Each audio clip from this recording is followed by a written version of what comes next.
I wish you to tell her, Venus, you take too many chances. You're too wild with people in the street. This is one of the final scenes of Jenny Livingston's classic 1990 documentary, Paris is Burning, which explored the underground culture of New York drag scenes and the people in it. The woman here is Venus Extravaganza, a trans woman and performer and aspiring model who had also taken to sex work in the hopes of paying for gender reassignment surgery. In the film, she recounts narrowly escaping a violent encounter with a man who discovered she was trans on a date. During the filming of Paris is Burning, Venus was found murdered. Her body was found on Christmas Day, and she had been strangled just a few days earlier in the Duchess Hotel. To this day, her killer has never been found. I bring this up because Venus's story, despite taking place 3 decades ago, is eerily prescient.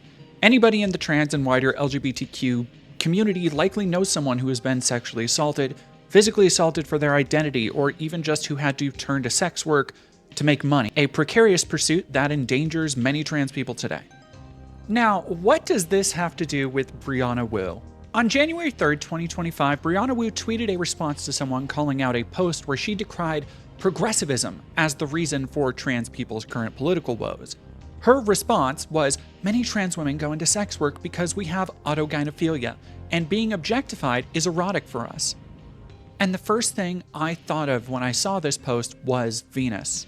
I thought about all of my friends who had been turned away from jobs because they were trans, who had been forced into sex work by circumstance or other people who had survived only on it and who have been stripped of their dignity because sacrificing that dignity was the only way they could sometimes eat the 1 or 2 meals they got a week. And I bring up this decades-old documentary not just because it's personally resonant, but because it shows how long this kind of thing has been an accepted part of queer and trans life. Exploitation isn't new for people who know and maintain community with other trans people. This reply, like most things Brianna says about trans people with such authority, is not based in fact or even really in her personal experiences. Unless you want to say she finds the idea of being objectified personally titillating, which is certainly a valid reading of what she says here. For the record, I don't think that's what she's getting at, but it would tie into a very common theme in Brianna's work, which is a consistent fetishization and reduction of what it means to be a woman, something we will examine later. Brianna likes to play at being an authoritative voice for the trans movement. In the last few years especially, she has turned away from progressivism and has attempted to engage right-wing and even far-right voices, courting TERFs, all in the name of being a reasonable voice for the trans community. Something nobody asked her to do, but she's still taken it upon herself. Now, I want to be open and say that because I had so many questions from my time looking into Brianna's history, I did attempt to reach out to Brianna multiple times through multiple avenues to sit down and have an interview. She had blocked me on multiple websites, and I'll be honest, that is completely fair considering some of the not very nice things I've said about her. Mostly at the time, those were reactions to what I saw as her abdicating the responsibility to help other trans people instead of her throwing other identities like non-binary people, like myself, under the bus. So I can't blame her for not being open to discussion. I maintain that I earnestly did want to hear her take on most of the things I discuss in this video, and if she watches it and wants to sit down and have a convo and set the record straight, my DMs are open to you, Brianna. That being said, she did respond to some other folks who asked for an interview in my stead by labeling me a weirdo degenerate. Again, no hard feelings, Brianna. I don't like you either, and I don't want to be your friend. But I also at least try to be a little fair in my assessment of people, and just because I don't like somebody doesn't mean I don't want to depict them honestly, which is why I found it somewhat annoying that she would say this within a few hours of platforming just dickheads like Lior Sapir or Richard Hanania. See, she placates these figures by essentially saying they're right that some trans people are evil and are grooming kids, but not all trans people, not the transes like Brianna. And as I'll show, this is just the latest in a long line of what sure look like shifting grifts for Brianna Wu. During her time in the spotlight, she has had many titles from congressional candidate to game developer to artist, question mark citation needed, and at every step of her journey, she has managed to claw her way to slightly more relevancy, leaving a long list of enemies in her wake. I'm not going to sugarcoat my words. I want to be as clear as possible why I took on this project. If there's a thesis to this video, it's this. From everything I've found, from all the information available to me, and that I've heard from first-hand sources, Brianna Wu is a volatile liar and a fraud, and should have no future in any kind of political analysis or creative endeavor, let alone representing any group of people. Because there are so many concurrent themes running in her story, this video will kind of be all over the place by necessity. There's no way to talk about the totality of Brianna's various controversies without jumping between them to show the decades-long patterns of her behavior, but I promise it's all leading to the overall point: Brianna Wu should never be taken seriously by anyone. I haven't just trawled through old forums and found some dirt. I've spoken with several anonymous sources that knew her, interacted with her directly, and even worked with or under her. None of them had very nice things to say, by the way. In fact, most people I've talked to who worked with Brianna don't seem to. Brianna Wu is not a genuine person. I know this because I've seen how she acts in private, where she often plays the role of a mean girl, talking shit about others, often over their appearances or their optics rather than any kind of principled stances. Even the people she would publicly claim to ally herself with, like Destiny, aren't safe from her insulting them when she thinks nobody else is watching. Another example is the time she speculated about Shoe on Head being the victim of assault. Or, as I'll show later, how she has often attempted to hire people to create dossiers on who she deems her political enemies. But this is gonna be a long video, so stash that one away for later. And I have evidence for everything I'm saying, by the way. She seems to only care about optics, not right or wrong, which is probably why her opinions have shifted over time as she makes her broad pivot to being a dollar store Blair White. Additionally, I've had several people share their DMs with me from Brianna and stories of how she has attempted to bully them and force them into stepping into line, particularly in recent years as she's taken it upon herself to represent that reasonable trans population. Some of these I will also share later in the video. These are just some of Brianna's more duplicitous facets that will pop up throughout what can loosely be called a career. Like I said, it's going to be all over the place, and as a result, this video will be filled with more callbacks than a Marvel Phase 5 writer's room.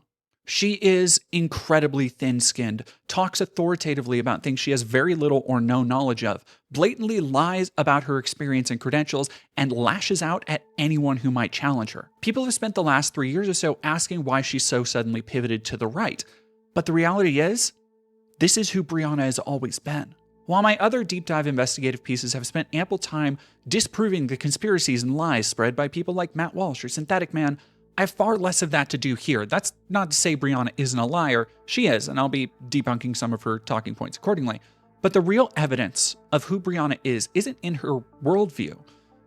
In fact, I'd say it's the opposite. Brianna Wu constantly shows just who she is by her lack of any ideology aside from being a desperate, attention-seeking grifter.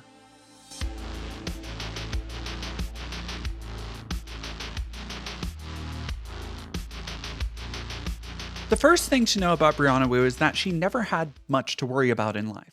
When she was 19, she went to Millsaps College only to drop out to found an animation company that, like her college endeavors, was funded by her parents to, as Wu would attest later, the tune of over $200,000. The animation studio was known as Socially Unconscious Productions, and we will talk about it more in a little bit when we discuss Brianna's art and how she's lied about that over time. These aren't just random assertions, by the way. Much of this Wu has talked about in her various interviews with the media, from an interview piece on Inc.com in 2015. Quote, "At Ole Miss, Wu studied journalism and wrote for the Daily Mississippian, but she never graduated. She left school the first time to start her own video animation company, came back, and dropped out for good in 2001 after getting swept up in the excitement surrounding George W. Bush's election as president. Her parents were big donors, and they got her a ticket to an inauguration ball. That led to a stint working in Washington, long enough to become disillusioned with Republican politics, as well as dangerously dependent on Ambien, a sleep aid. Her parents, in the final act of support, brought her home to Hattiesburg and paid for a bed at Pine Grove, where Tiger Woods would later be treated for sex addiction." End quote. She's also publicly posted pre-transition pictures that confirm her identity as the person we're about to hear stories on. Now, I don't really care if someone ambles through college to find their direction in life. I did it, plenty of people do, regardless of economic bracket. I'm also not interested in talking about Wu's time in rehab. The reason I included the full paragraph was to talk about her lifelong links to Republican electoral politics, because that is going to come up later. The real problem is that despite not graduating, many interviews in the future would regard her as a graduate from Ole Miss, even her own website claiming she graduated from there. But there isn't really much of a record of her actually finishing that degree. And on her LinkedIn account, for example, it says she attended from 2003 to 2008 and majored in journalism and political science. Her LinkedIn bio currently reads, quote, Brianna Wu is a software engineer, entrepreneur, and outspoken advocate for women's rights. One of the most prominent women in technology, Brianna founded her first $250,000 startup at 19. In running for US Congress, Brianna is working to bring a new generation of voices and values to Washington. And already you can see some of the aspects of Brianna that will become recurring themes in her story, namely depicting herself as far more qualified than she actually is, saying she's a startup founder at 19 without mentioning that said startup was shuttered and had nothing to show for the effort. Also pursuing journalism and political science, something to note moving forward as she shows a shocking amount of acumen for either of them. Brianna likes to talk about her time in college as a reporter, and there are articles written under her name before she transitioned to verify this. She worked at the school newspaper covering school newspaper things, but according to later forum posts, she would depict this as being on a crime beat. Maybe she did cover crimes at some point. I wasn't able to find any articles to back that up. Look, Mark, you know this. Like, you just showed that heartbreaking TikTok at the video at the beginning of this. That 3-year-old girl on the ground. That breaks my heart. I got my start in journalism, like covering police successes in Mississippi, which is very racialized.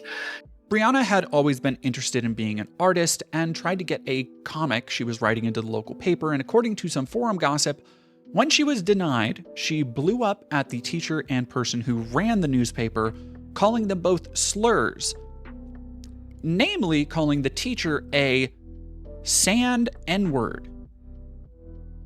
Now, I want to tread very carefully here because there's very little to go on for verifying this incident, but I do think this kind of meltdown, taking offense over her artistic ability, and the fact that she did work for the newspaper are all entirely compatible with Brianna's trends of behavior since and line up with the timeline of her career. Particularly the anti-Arab slur. While she might not be slinging such harsh language anymore, she's still blatantly racist towards Palestinian people. The first time I met her, I was the opinion editor at the Daily Mississippian, and I turned to see this creepy fuck standing behind me. I shook her hand and she pulled away, saying, "Ow." She then explained she'd broken her wrist in a bicycle accident that had almost killed her and given her amnesia. She explained that she wanted to be a columnist and she had previously worked for George W. Bush in the White House, but she had since realized how R-slur and evil all conservatives were. About this time, my phone started ringing and I politely ignored it while I talked to this girl. Then it rang again and again until I answered. It was the managing editor who had ducked behind the front desk and was whispering, "Stay calm and don't react to this, but this girl isn't supposed to be here. She has a restraining order. Get rid of her." By this point, I was concerned that this girl might knife me at any moment, so I told her to write 3 columns and that I'd evaluate them and get back to her on whether she could write for me. Parenthetical, I'm still proud of my ability to remain poised and convincingly pretend that the Daily Mississippian had any fucking standards. Turns out, a year prior, she'd come in wanting the Daily Mississippian to run a comic strip she had been doing. When she was told they weren't interested, she flipped out. She called one of the workers a fat dyke, and when Dr. Husney came to her defense, she called him a raghead and sand N-word. They got a restraining order to keep her away from Farley, but when they moved to Bishop, it no longer applied, and she was actually able to weasel back into working for the SMC. Here, we see several pieces of corroborating evidence with Brianna's own stories later. Things that are incredibly specific, like working with the Republican Party, which, again, Brianna would admit to in later interviews. So with these pieces of the puzzle, I feel pretty comfortable saying this did happen, and before transition, Brianna did go on a homophobic and racist rant. And right now you might say, well, that's not a lot of evidence. And you're right, I'm taking a little bit of this on faith, but having spent as much time as I have now studying Brianna, I can say this absolutely falls within the realm of her regular behavior and how she continues to act even today. So by the end of this video, I think you'll probably agree with me on this one. And plus, you'll be shocked to learn this kind of outburst and homophobia would come back later in her life. Additionally, there are pieces of art from her time in college when she was crafting this comic strip called Election Eve that, while made under her dead name, the same name cited in the forum gossip, is in the same style and even shares similar designs with Revolution 60, Brianna's eventual sole video game creative credit, particularly the characters Holiday and Minuet, who are recurring through much of Brianna's creative work. These comics and the artistic similarities further cement Brianna as the same person mentioned in the forum posts. Mind you, these posts were idle gossip years before Brianna became any kind of notable political or game industry figure. Socially Unconscious and Election Eve aren't really notable except for how poorly they were received, with the flat jokes often depicting offensive stereotypes and not making much sense, at least according to the mail-in section of the college newspaper. Thanks to Andrea James at Transgender Map for help with these sources, by the way.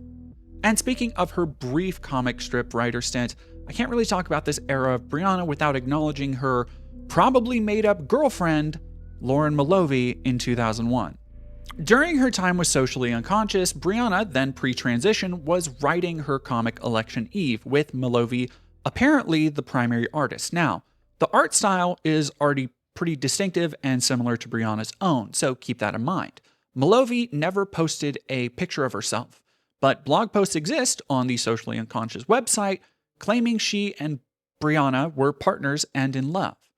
Curiously, there are posts under Malovey's name, like product reviews circa 2004.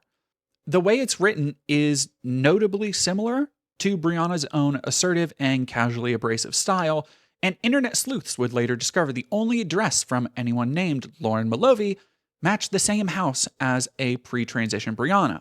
Malovey is, as it turns out, also a Bond girl's last name, Cara Malovey from the 1987 film The Living Daylights. You'll notice that Brianna is a big fan of spy fiction, and you can see it in her art of women with all the updos and the go-go boots and bright, garish, skin-tight suits. It's like Austin Powers' Silent Hill. Then there's the evidence via Socially Unconscious's own website that Brianna publicly advertised looking for female models, citing Lauren being camera shy. Perhaps most damning is that after Socially Conscious Productions was shut down, Lauren Malovey seems to have almost entirely disappeared, which, as we would soon see, coincided with Brianna's transition. Now, I don't like speculating at what I can't prove, but as a trans person, I think this feels familiar to how a lot of people might try exploring their own gender behind the anonymity of the internet. I honestly don't care if Brianna made up an entire internet girlfriend to explore ideas around femininity and gender expression, which is kind of what it looks like happened here. Everyone's done internet cringe when they were younger, nobody was exploited and nobody was hurt by this, so I don't really care. And you might ask yourself, then why bring this up, especially when there's only anecdotal evidence to go on? Isn't it possible this Lauren Malovey just so happened to live at the same place, write similarly, draw similarly, and act similarly to Brianna, and then disappeared before Brianna transitioned? Come on. It is technically possible that there is someone named Lauren Malovey out there, but what makes Lauren notable, however, is how it's not the only time there would be compelling evidence that Brianna Wu would craft an identity or person on the internet to support her. So like most things in Brianna's story, we're going to come back to this later. Going back to the animation studio startup, Wu was given money from her parents to start. You may have noticed I mentioned she went to Millsaps and then referred to her going to Ole Miss. That's not an accident, it's because she was at Millsaps before Ole Miss, and it's here she would put out her first comics. A lot of stories from Brianna's time in college are hard to verify, not just because she hadn't transitioned yet, but because she constantly either lies or omits details about this time in her life publicly, despite some details leaking through in various interviews. And after internet weirdos on Kiwi Farms and 4chan began targeting her during Gamergate, she's gone to extensive lengths to try and bury certain aspects of her past, such as the aforementioned racist outburst. But one thing is for certain, she came from a rich-ass conservative family who helped her through every difficulty in her early life, from rehab to funding her own startup when she was 19 years old. From a story titled, quote, "Don't Mess with Brianna Wu," posted to Fiction Mania in 2006, she also mentions being able to have finished laser hair removal just 6 months into her transition, something that is prohibitively expensive for many trans women even today. I don't need to even speculate that growing up rich affected Brianna because she's been open about it, saying in 2014 that her millionaire parents affected her upbringing and outlook on the world. She was given $200,000 to start an animation studio that eventually dissolved before producing any kind of product. If the aforementioned ad for a model to pose as Lauren Malovey is any indication, the studio's ambitions were to turn Election Eve into a movie, and were apparently working on a sequel novel before there was anything even released aside from the comic strip itself. The level of exuberant, blind, naive ambition would become another commonality in Brianna's saga. But that doesn't mean that Brianna didn't have something to show for her time in art animation in college. She has a long history of art with a, let's say, distinctive style. Now, I don't want to specifically make fun of anybody's art here. Art isn't easy, but I do find several things about Brianna's art interesting, particularly how she draws and very explicitly fetishizes women's bodies. And by interesting, I mean it's like I can tell a lot about a person and how she sees the world from it. Like that Jake Gyllenhaal character in the one movie he did with Wolverine. You know the one. Much of her art depicts busty, rail-thin, leggy women, often in skin-tight or very little to no clothing. This is another trend in her work over the last 20 years. There's very little variation in the body types of women, or for that matter, the style in which they are written. Almost all of her characters are generically headstrong women, independent badasses who feel rooted in an outdated brand of Obama-era girl boss feminism. Again, aesthetically, there are a lot of overlaps we can see with Brianna's inspirations, like pulpy spy fiction, specific anime and manga, Final Fantasy, and more. And yes, of course, we have to talk about the MLK Terminator with the KKK Ninja Girls. There's just no other way to describe it. This piece was apparently the cover for Crossed Genres and was accompanied by this blurb from her husband Frank Wu in 2009. Quote, Brianna went to University of Mississippi, where a famous race riot took place. Thus the building is the Lyceum, where you can still see the bullet holes in the columns. As one of the lone liberals on campus, Bree wanted to do her own commentary on it. So, we see Martin Luther King with a rocket, but it's okay because he's a Terminator. And we also see KKK members, but they're all sexy ninja girls in skimpy white outfits. And now that MLK is free at last from his fleshy shell, he's going to kick their butts. 60s girls in go-go boots and jetpacks fight alongside. Remember when I said she lacked political instincts, despite apparently studying political science? I'd like to present to the court Exhibit A. If I thought Brianna had any real understanding of political struggle, let alone MLK and his ideas around reactionary politics, intersectional movements, or really anything about civil rights, I'd say it would be disrespectful to slather the imagery of the civil rights movement in her knockoff manga pinup fetish art style. But I don't want to give her that credit for understanding those things to begin with. As seen in even more recent tweets, her understanding of racism, let alone civil rights struggles, are constantly shown to be thin at best and virtually non-existent at worst. Now, we will talk more about Brianna's artistic output when we get to Revolution 60 and her stab at game development, but having touched on her various artistic exploits, I feel a need to examine Brianna's constant character self-inserts. These depictions of women aren't just something that she fetishizes, but it's also how she, I believe, to at least some extent, sees herself. Normally, I think calling things self-inserts is hack-level internet criticism. When it's leveled at game developers, it's almost always not true. For example, incidental passing similarities are bound to happen in art as an extension of the creator's inspirations and personality. But in Brianna's case, there's a lot of evidence that the characters she makes aren't just representations of her interests, but how she sees herself going through the world. Remember when I talked at the beginning about how Brianna says trans women enjoy being objectified?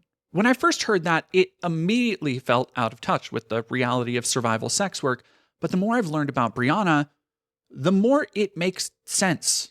She doesn't consider the perspective of others, but she does fetishize femininity herself. And it's not just femininity, but a specific brand of headstrong anime protagonist coolness. I have no other way to describe it, honestly. As an example, here's an article she would write during Gamergate. Just listen to how she describes herself and pay attention to the fixation she has on sports motorcycles, a recurring motif for many of the scantily clad women in her art. This section is a little long, but bear with me because this bit, written by Brianna herself, is such a valuable insight with how she sees herself and goes through the world, and more importantly, how that just changes depending on her whims. Quote, I'm late for a programming meeting with Maria. I don't have time to be stuck in Boston traffic. So instead of grabbing my car keys, I don black, skin-tight leather armor and leap onto my motorcycle. It's a 2009 Honda in racing red, something straight out of Akira. I've leaned into highway turns at 80 miles an hour, feeling nothing but speed, the air whipping all around me, and my thighs gripping a 212-degree engine for dear life. My emotional connection to this 410 pounds of fuel and metal is intense. Idling at a red light, I see a woman waiting to cross. She has my figure and looks to be my age. The frazzled look of motherhood is about her, disheveled hair and perpetual distraction. She's hunched over to hold the hands of two kids so beautiful that my heart gives an involuntary lurch, an instinct hardwired into my brain in ways I don't understand. It hits me hard as if this is an alternate reality version of myself crossing the street, a Brianna that had made drastically different choices. The woman notices me. "Look at the girl on the motorcycle," she says to her children. Our eyes meet. I recognize my gray-blue shade in her eyes. I was adopted and had planned to do the same, but recently I've changed my mind. I wonder for the billionth time if the right decision is to concentrate on my job. I'm certain that if I had children, I would be failing at my job. I've hit my 30s, a period when it seems all of my friends suddenly have kids. That's a priority shift completely incompatible with goals. Startups require you to give it all or go home, routinely requiring long nights, longer weekends, and blood and toil.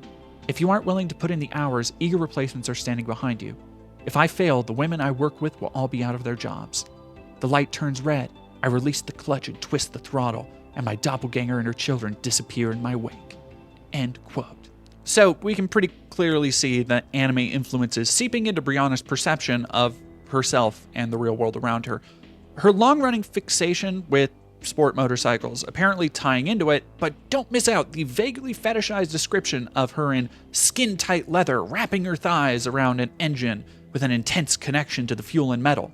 This isn't written tongue-in-cheek, by the way. This is meant to be a somber reflection of a place and time in her life as a woman. I don't think this ever happened, by the way. I think it's another example of Brianna sensationalizing her life, something we are going to see much more of. She likes to craft this kind of elaborate narrative about something passively happening to her that also just coincidentally works to sum up whatever grand argument she's trying to making in whatever piece she's writing.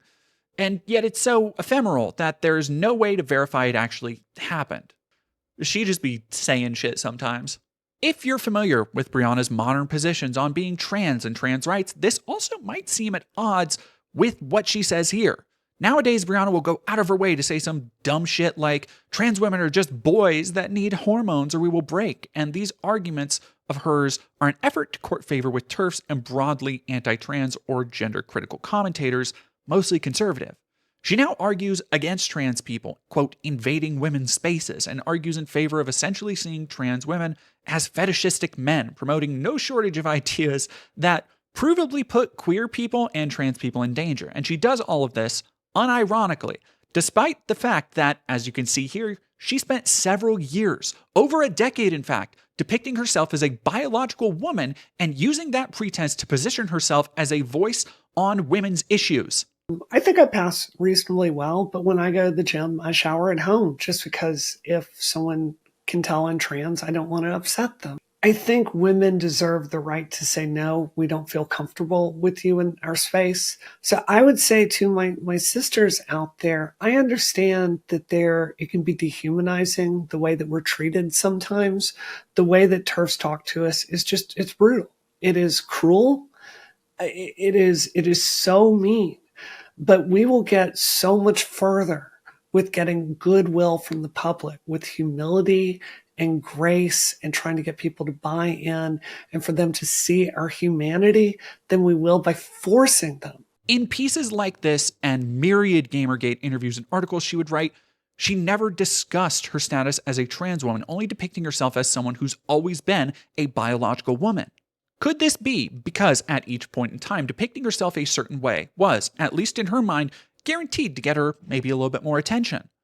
For example, depicting herself as a cis woman during the perils of Gamergate, and now coming forward as a trans woman to lend credibility to her political arguments against other trans people. I'll let you decide as we dig more into Brianna and specifically her long history of opportunism. But I'm getting ahead of myself. We have a lot more to talk about before we get to Brianna's time in Gamergate and the events that would give her the bigger spotlight she has always been chasing. Also notable for Brianna pre-Gamergate was her time spent on Susan's Place, where she was a moderator. I had no idea what this place even was before sifting through Brianna's past, but apparently it was a notorious forum that caters primarily to an incredibly outdated view of trans people, in particular medicalizing transness and trans identities as a disorder. Based on this archived post, Brianna was apparently banned from the forum in 2007 after some kind of incident that was deemed unbecoming a moderator, and it appears the forum manager even said, quote, "I had hoped to allow her to leave with whatever dignity she could, but apparently that isn't going to be allowed to happen." Though I couldn't tell what incident had occurred here. So, much like stories of her in college, we can see Brianna has a history of being abrasive and confrontational to anyone who even peacefully speaks out against her. It's actually kind of funny, half of Brianna's past wouldn't be identifiable as being her if it wasn't for the way she very specifically reacts to other people and criticism. We will see much more of this abrasive, commanding tone in the future, so by the end of this video, you'll definitely recognize her distinctive style of online interaction, which is to basically act like an authority figure on any given subject and belittle anyone who might challenge her, regardless of her actually being qualified in what she's saying, because most of the time she's not.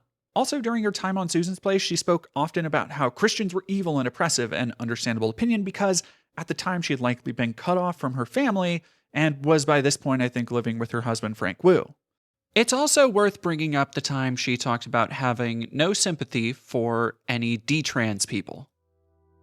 There are several other commonalities between Brianna in 2007 and her attitudes now. For example, her insistence on using the word transsexual other than transgender, which might just be a time she was in type of thing.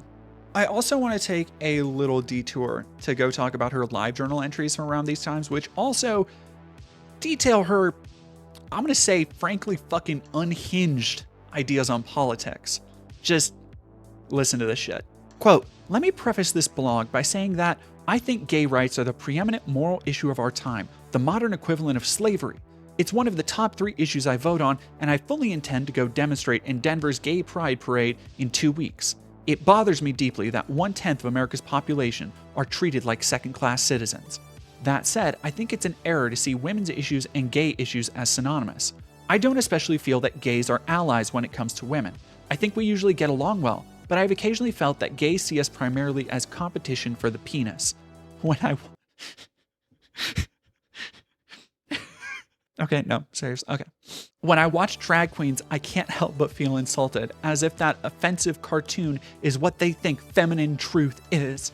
There are so many issues women have that gay men never have to think about. Our increased healthcare costs, equal pay issues, access to reproductive healthcare, and the threat of rape and violence.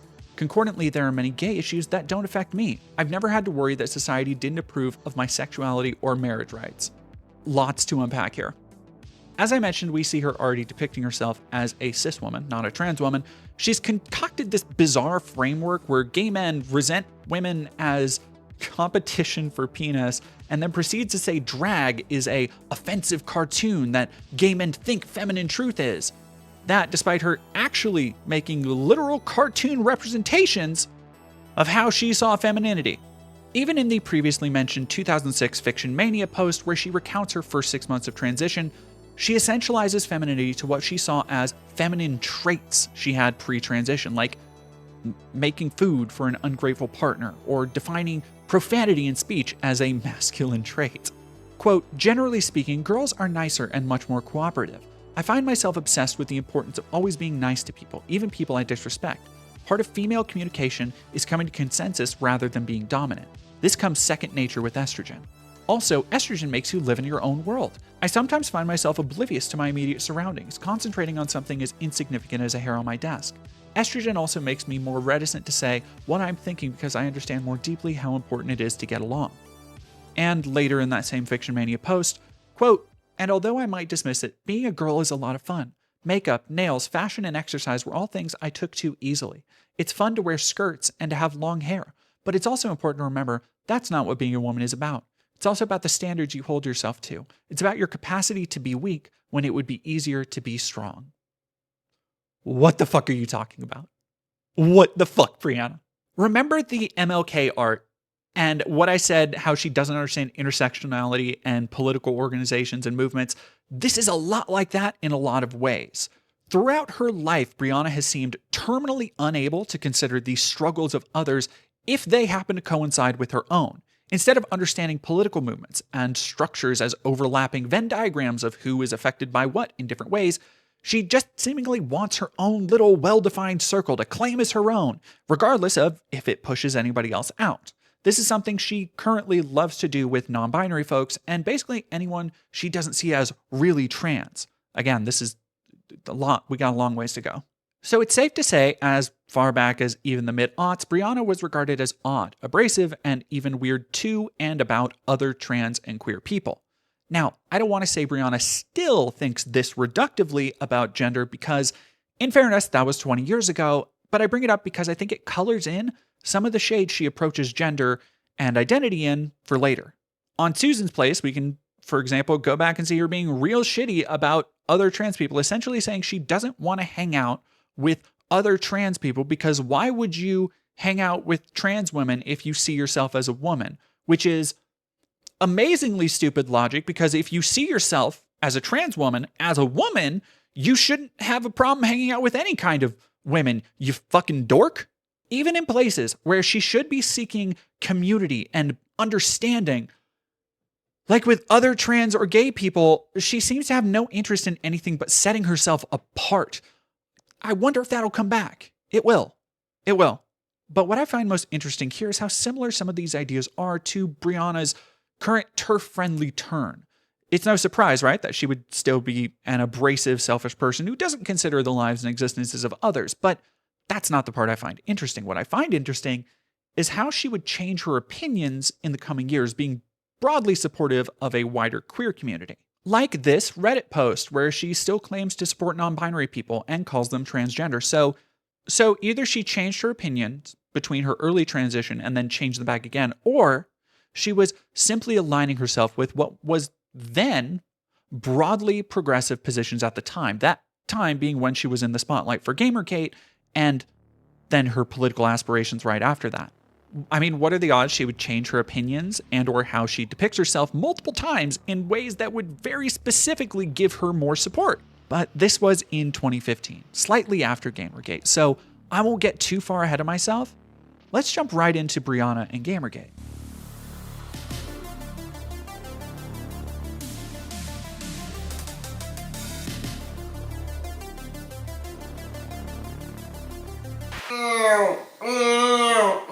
Oh, hey there, Kickstarters. I'm four-time Hugo Award winner, Frank Wu.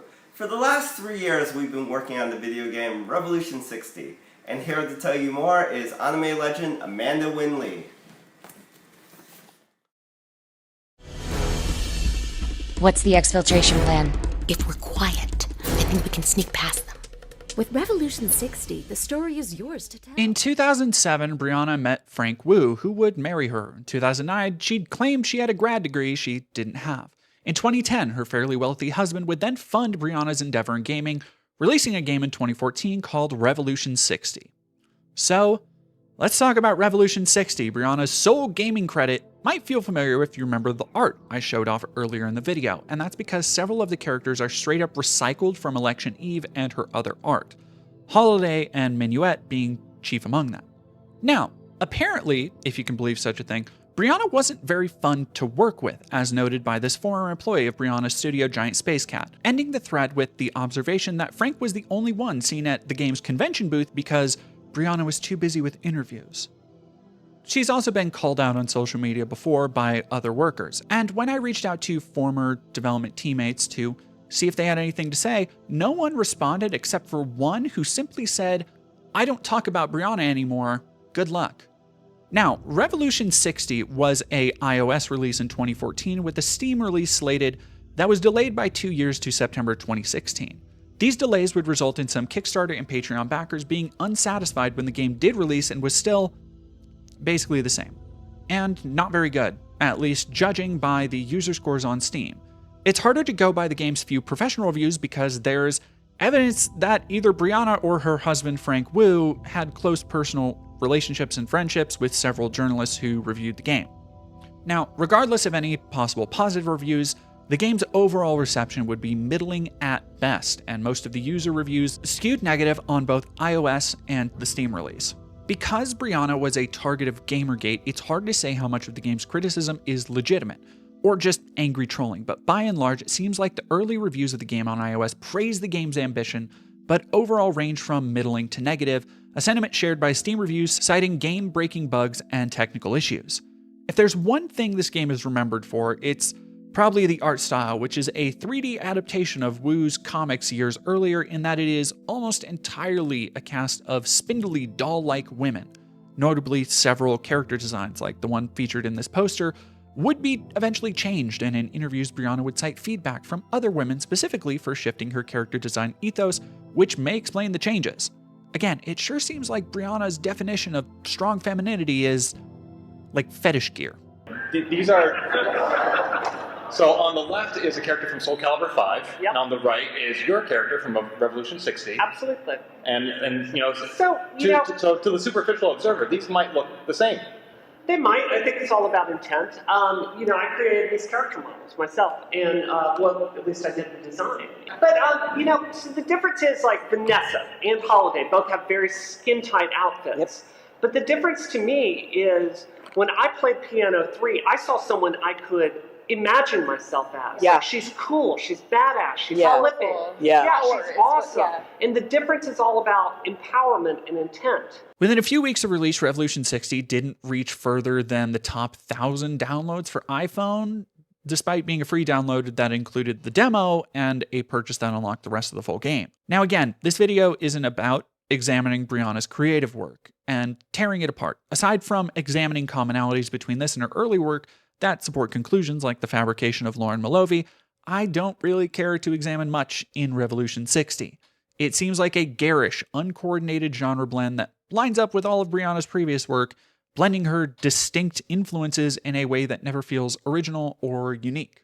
But I do think it is telling that despite spending more than 4 years developing the game and several hundred thousands of estimated dollars, primarily funded by her husband Frank Wu, Revolution 60 was the end result. While Giant Space Cat as a studio did ship a product, the sheer amount of time and money expended echoed Brianna's first startup at 19 that wasted similarly exorbitant funds on her creative endeavors. Add to this little things in the game's design that just make me scratch my head, like all the female characters using the same character model, like all the characters apparently having 10,000 polys, which would be hysterically unoptimized for iOS at the time, and probably contributed to the numerous technical issues. Much of the soundtrack are royalty-free songs, tons of the assets are apparently just from Unreal Asset Packs, and more. Again, most of this was found years ago by internet sleuths, so thank them for their work so I don't have to play this thing. Okay, but so what? She put out a middling game, maybe she wasn't a very good boss, and pissed off Kickstarter backers. Well, it's because like everything else Brianna does, no matter how unsuccessful, her time as a game developer didn't dissuade her from seeking a spotlight, using what she would sell as her expertise in the industry to spark conversations about being a woman in said industry. Which was the real start of Brianna Wu's story. For most people in the media sphere, the first time they heard about Wu was during Gamergate, and bear with me because there was so much random internet drama I've had to sort through with various factions, backstabs, inconsistencies, and perspectives. I've done my best to source and cite everything I say like I always do. And having said that, I think it's safe to say Brianna Wu was the biggest opportunist on any side of Gamergate. Now, I don't have time to regurgitate the full timeline of everything and everyone associated, but for those who don't remember, Gamergate was a hate campaign leveled at Zoe Quinn and Anita Sarkeesian specifically. These two, and several others throughout the gaming industry, were targeted for various reasons, ranging from being vocal proponents of basic feminist theory about female game characters being too sexualized in the male gaze from Anita, to Zoe's controversy around a review for their game that kicked off the whole thing.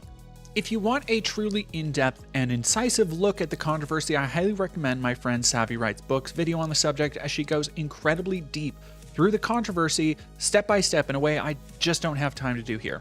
The broad strokes are, while some people tried to focus the movement on a nebulous idea of ethics and accountability in game journalism, for many people Gamergate consisted of several harassment campaigns that made some women in the industry feel incredibly unsafe.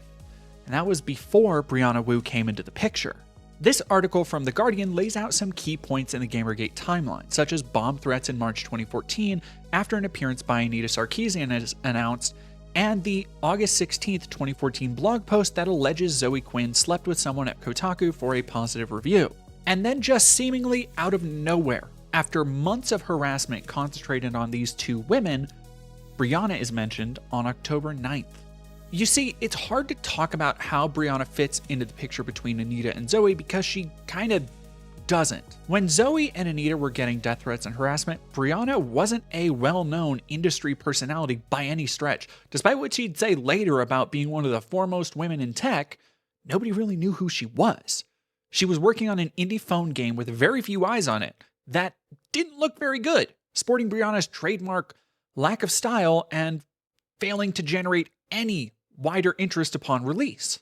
Yet, as a woman in the game industry, she took it upon herself to taunt and mock the Gamergate dorks she saw as basement-dwelling losers. In fact, she spent a lot of time and effort trying to goad people into engaging with her online. I don't want to make it sound like she didn't get any harassment, by the way, but there is overwhelming evidence that Brianna continually went out of her way to poke and prod the Gamergate forums, which you can see in these tweets from October 10th, 2014. You can see from these tweets she starts the mocking around 10:30 a.m., and by 4:30 p.m., she announces the same day that 8chan has doxed her, and proceeds to talk about fleeing her home with her husband for fear of violence, particularly pointing to threats not from 8chan, but from a Twitter account, Chatter Whiteman. 3 days later, Brianna had an interview on the front page of Cosmopolitan. Soon enough, the list of her interviews would encompass the Boston Globe, Verge, Polygon, Huffington Post, VentureBeat, Daily Mail, BuzzFeed, Six Axis, and like a dozen others, all focused on the narrative that this Gamergate harassment campaign had driven a game developer from her home. Now, this is anecdotal, but I spent hours Googling, gathering, and searching for interviews done by Anita, Brianna, and Zoe during this time. When it was active in 2014 and the year or so following, with rare exceptions like an appearance on a talk show from Anita, almost all of Quinn and Sarkeesian's interviews came years after the harassment campaigns that were threatening them and their families' lives. Brianna wasn't like that. For as much hate as they received and were targeted for, they very obviously wanted to try and continue living their lives, and were hesitant to be cast as some kind of ideological leaders on the front lines of Gamergate, despite not being given much of a choice. Compare, for example, Anita being quoted as saying it's frustrating to be known as a survivor of Gamergate, and then Brianna continuing to wear it as a badge of honor, to this day proudly touting her facing down the internet hordes as an achievement. I'm a former game developer, and I think most people know me from Gamergate. I remember during Gamergate, there was this expansionist thing that it wasn't enough to talk about the number of women we were hiring in the game industry.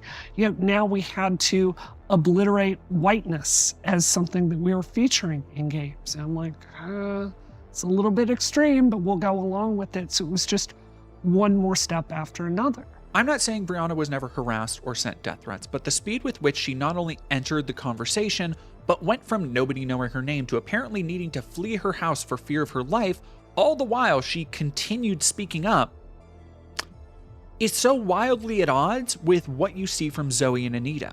That's just a fact. You can take it however you want. Oh, and let's not forget the fact that she talks shit about them later in some DMs. We'll talk about that more when we get to the long list of enemies she's made. This is, however, not at all at odds with Brianna's long-observed history of needing attention and shifting her aims and approaches to get that spotlight. This is another fact. Anita and Zoe, for whatever you might think about them, had their entire lives derailed by Gamergate. Brianna, however, suddenly got a platform, and I don't think it's a coincidence that this happened to be around the time she was still trying to get her eyes on her personal game project that floundered upon its initial iOS release. She seems to have used the opportunities afforded by the copious media appearances to not only drive home the idea that she was personally being persecuted and suffering from this movement, but also that independent and female game developers needed support, like she needed, for example, for the game that she was developing at the time, the game that nobody really cared about before she fled from her home, and the same game that would get reviews and press coverage from the same outlets that allowed Brianna to basically uncritically write whatever she wanted about Gamergate. The thing about Gamergate is, at the time, it neatly divided the industry into for or against. If you were perceived to have spoken out against harassment, you would be labeled an SJW cuck, and if you expressed any kind of apprehension about the overly flat criticism of people like Anita Sarkeesian, you would be easily lumped in with a bigoted hate mob doxing and attempting to ruin people's lives. When tensions run high, there's not a lot of room for nuance in these screaming matches between sides, despite the best efforts of plenty of people, and a number of commentators and internet historians have tried to approach the subject with that nuanced sense. It was the perfect environment for someone like Brianna to thrive in, where she could make whatever accusations she wanted, and when asked for proof, would simply accuse someone of being a Gamergater, like she did with notable not Gamergater David Pakman during a kind of now infamous interview. The reason I chose to show what was going on with me was because the industry had chosen to stay silent. It was literally a choice for me to make my life, put it in danger, and to talk about this openly in the hope that would force the industry to finally look in the mirror and address some of these things. Well, let's unpack that, because that's interesting to me. When you talk about the industry has remained silent, can you be a little more specific in the sense that in spending, quite a bit of time researching and preparing for this interview, it seemed without question that some of the threats you received through Twitter and publicized were reported ostensibly by those also claiming membership or allegiance to Gamergate. So are we really talking about the movement as the problem, or are we talking about a faction of those identifying with it as the problem? So the question about just this account, BROLOLZ, that's you, right? Is that a sock puppet account? Did you try to hide the fact that was you? What's the story with that? No, oh my God, this is the most ridiculous thing on the entire planet. I'm very happy to address this. So a tactic that Gamergate has done quite a bit with Not Your Shield is they've created fake accounts from, like, say, a black feminist woman, and they've put it out there, and they try to portray themselves this way. I created an account that's similar to, there have been other parody accounts, and the idea was this was a frat bro that was very for feminism. And it is just a silly joke. In fact, to make it very clear that it wasn't a sock puppet, because I was worried about people thinking I was doing that, I announced it on my Twitter.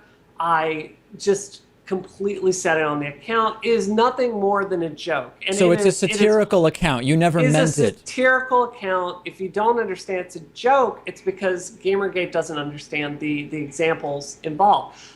I have to tell you, I feel like this is kind of a hit piece that you're doing on me right now, to be honest. Whoa. Let's talk about that. Hold on a second. Well, in a moment. I want to answer your question first. I feel like you're really putting me on trial here. No, by no means. By no means. I think that's an unfair allegation. Okay. To answer your question, he had some questions that were sent to me. I think it was about 20 to 30 of them. Some of them were ridiculously leading, just ridiculously leading. And I said to him, I think you're going to need to phrase these more neutrally, or I'm not going to be able to answer them. I also sent them to a friend of mine, Glenn Fleischman, who is a very famous journalist, a very, very, very famous, well-regarded journalist, writes for The Economist. And he actually just laughed at the questions because he didn't find them ethical. That's perfectly fair. Listen, last thing, let's address your allegation that this is a hit piece. Sure. The way that I take particular issue with, I have absolutely no horse in this race. When I announced I was going to be interviewing you, I received a deluge of emails saying the fact that I was interviewing you alone and not someone in opposition to you was evidence that I was in the tank for the other side. And of course, I think you would disagree with that. All I'm doing is I spent many hours researching, and I don't want to be accused of not asking you the questions that others believe should absolutely be asked. I've not cut you off. I've presented you with a fair opportunity to answer every single claim, and I hope I hope to have someone on with an opposing view next week or the week after to you, and they will be asked all of the same tough questions that you would want asked. So I take very significant issue with the allegation that this is in any way a hit piece. I have absolutely no preconceived notion of what right and wrong is on this particular issue. I'm open to hearing both sides, and I'm merely doing my job as a journalist. Sure. I would say, yeah, that's fine if you're going to monologue. I'm sorry, if I'm going to monologue? Brianna, you know, you're breaking up. I don't know if you have a good connection. We got cut off. All we heard before you got interrupted was, if I want to monologue. You just told me, you gave me a long monologue about why you don't feel that this was an aggressive hit piece. What I would say to you is this has been, you've asked me like one question to present my side, and then you've asked me some very, very aggressive questions, you know, questioning my credibility, this and that. And I feel like most of what you've asked here has been very aggressive. I'm happy to answer that. I tried to answer these as aggressively as possible, but I wish we could spend as much time talking about the issues at hand rather than the controversy that Gamergate is trying to, you know, frankly sling mud with my reputation over. This kind of reaction from Brianna is another staple, even against Kickstarter backers and Patreon subs who would question her later. She'd simply call them Gamergate supporters or abusers. I want to say that the divides between people from that time and the obvious agendas being pursued make digging into these topics incredibly difficult, because trying to find information on Brianna Wu or any of the other targets will bring up endless piles of assholes referring to women as subhumans and SJWs. But on the less extreme fringes, there were still plenty of people who kept tabs on the inconsistencies in Brianna's story, which isn't easy because there are so many. Suffice to say, this video took a lot of digging. Like this Reddit thread where they note that they rarely saw people comment harassment on Brianna's Twitter despite her claiming. And that, despite claiming to have fled her home, Brianna was very clearly doing interviews, or at least appearing to, from her home soon after having fled. But as we can see from some of these interviews, the image of someone being forced to flee from her home by Gamergate is a shocking and compelling one. That sensationalism is another aspect of Brianna's story that has remained steadfast. Yet, like her stories about college, having degrees, about being a crime reporter, doesn't really hold up to much scrutiny. For example, there are several consistency issues with the way she tells the story of her being forced to flee, most notably elements from the interviews and articles she wrote within days of the doxing being inconsistent with the way she would tell the same story months later. Or some elements being seemingly missing, like the idea she had been getting harassment for months leading up to the tweets, eventually just being simplified to the tweets being the lone catalyst for the exodus. If you can feel the creeping sensation of something just being off about Brianna's story, don't worry. Plenty of other people noticed, because even back then she'd be caught lying and attempting to bait harassment towards herself personally. Like this infamous post from her Steam forum account where she refers to herself in third person as a notable feminist and is very clearly trying to goad people into talking shit about her. Notable feminist, by the way, doing some real heavy lifting here. While forum posts and some articles did show Brianna's interest in progressive feminism and women's rights and representation issues, she wasn't particularly notable at this time for being a feminist, any more than she was notable ever for being an artist or a journalist. What am I saying? She still sells herself as all of these things, no matter how much she actually knows about any of this. I'm surprised at this point she doesn't call herself a chef because she made a TV dinner once and didn't burn the brownie. She likes to, let's say, stretch the truth, if that wasn't obvious by now. For example, like how she would depict threats against her life, even when the same threats had long been revealed to be jokes. After an obvious online troll, Jace Connors went on several tirades trying to challenge Brianna to a street race, Brianna continued to claim he was threatening her life. It would later be revealed that Jace was merely a troll character being played by comedian Jan Rankowski as an elaborate absurdist bit. I'm not saying it's a good bit, this all seems very stupid, but that doesn't change it being intended as a joke, and more importantly, that Brianna wasn't actually in real danger, and she knew this. Despite this revelation, Brianna would continue to hold up this joke as a legitimate threat on her life, even announcing she had contacted the FBI over it.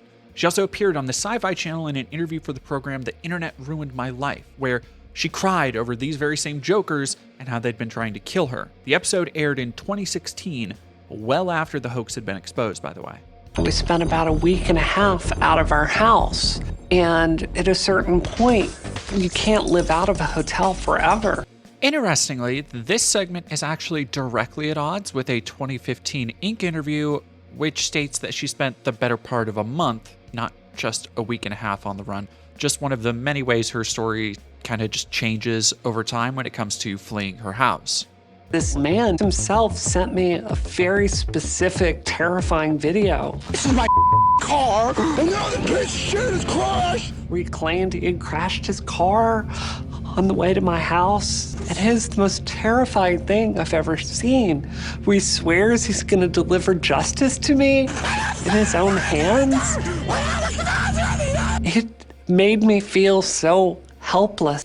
So, being as charitable as I can be, I'm willing to extend the graceful idea that Brianna might have misspoken or been rattled by the harassment and doxing. People get details mixed up, it happens.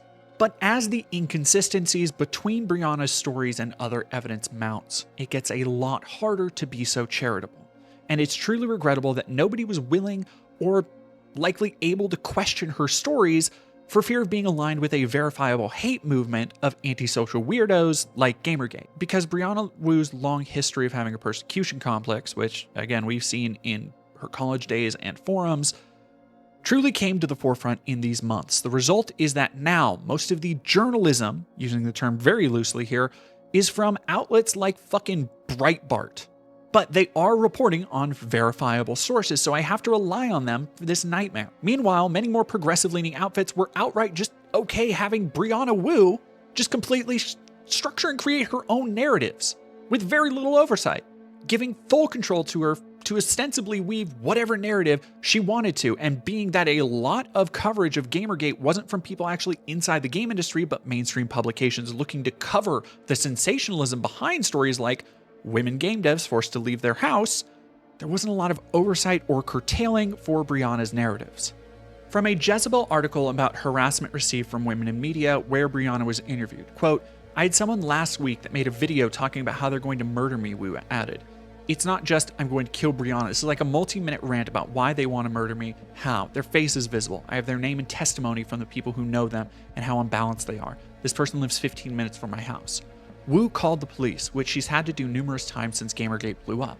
To her amazement, even this particular threat hasn't resulted in an arrest. This is what I want to emphasize to you. As much as you can have something going for you with death threats, I do, she said. I have a very high profile case. There's so much media attention. I have the ear of the police. They have every reason to want to solve this crime, but at the same time, nothing has happened, even giving them as much information as I have. This article was published January 29th, 2015.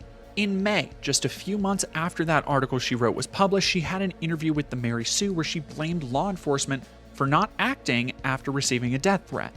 This would lead to the Ohio prosecutor's office coming out and saying that not only had they not received any reports from Wu, but they had all been forced to waste time and resources after the Mary Sue article led a bunch of people to calling and yelling at them to take action for crimes that Brianna Wu had apparently not actually reported to them.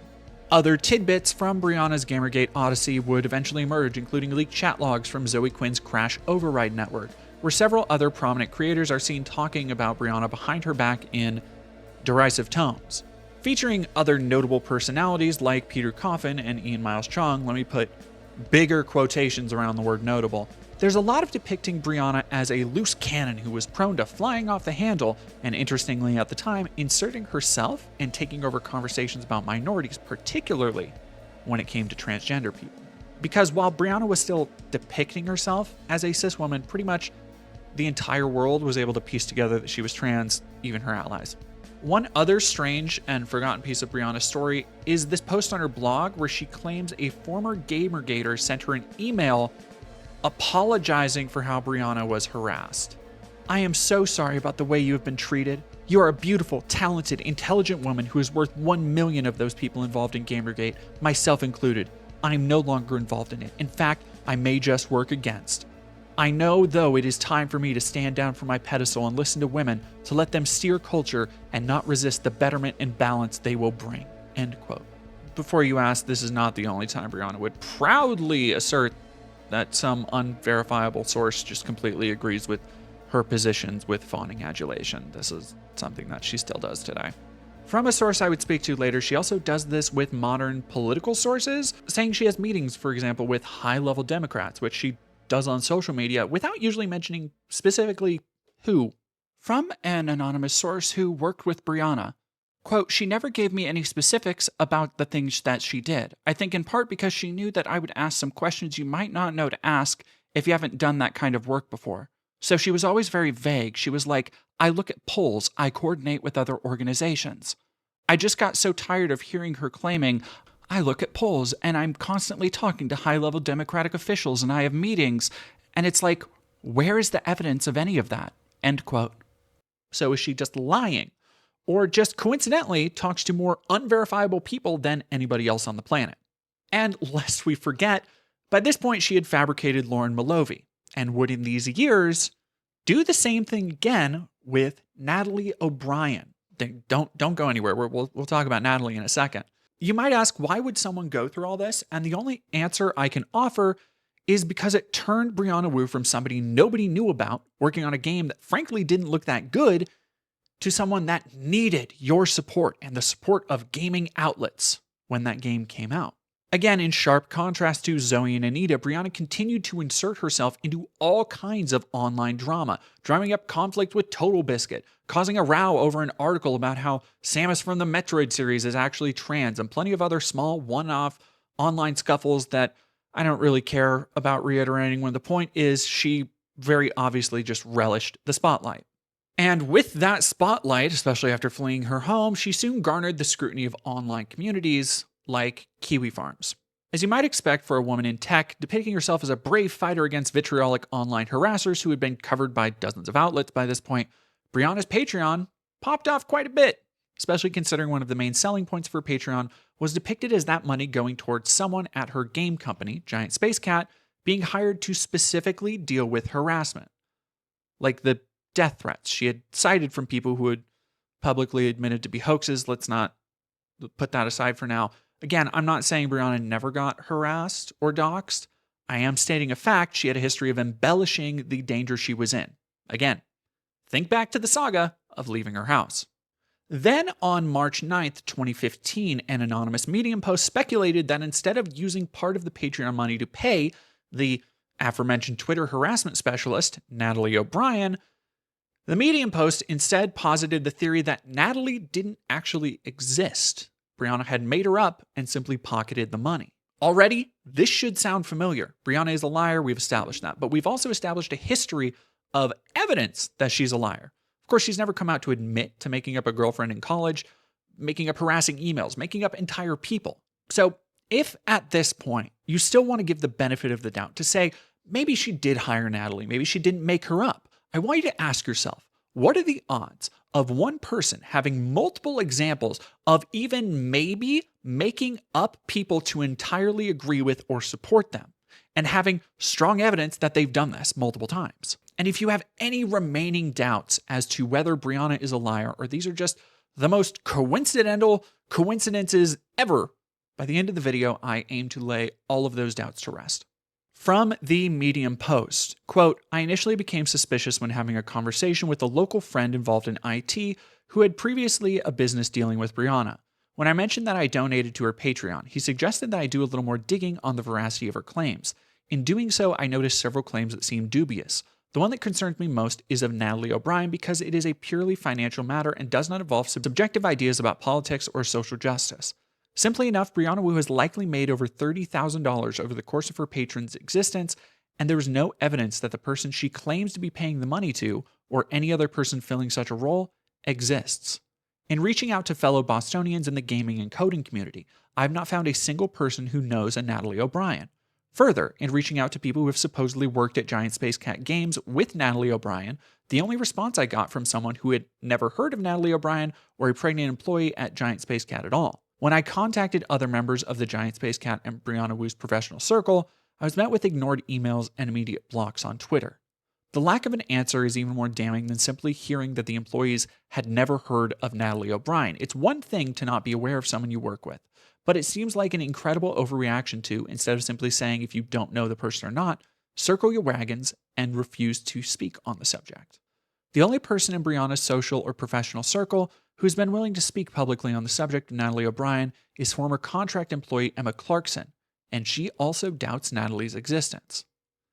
Now, Brianna did respond, and after a few back and forth comments, she immediately turned to a regular deflection, saying, quote, "Look, I was willing to entertain outside chances you were legit, even though the odds were astronomical this was Gamergate. But give me a break. This is the adult world. I wasn't born yesterday, or as we said in Mississippi growing up, I didn't fall off the turnip truck.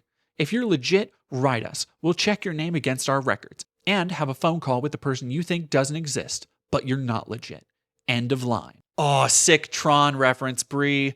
That nerd reference is definitely gonna age super well, even though it's only said in the movies by two villains. First, in the 1982 Steven Lisberger classic, when the Master Control Program is trying to extort Ed Dillinger, and second in the 2011 follow-up Tron Legacy, when Castor gets blown up by Clue.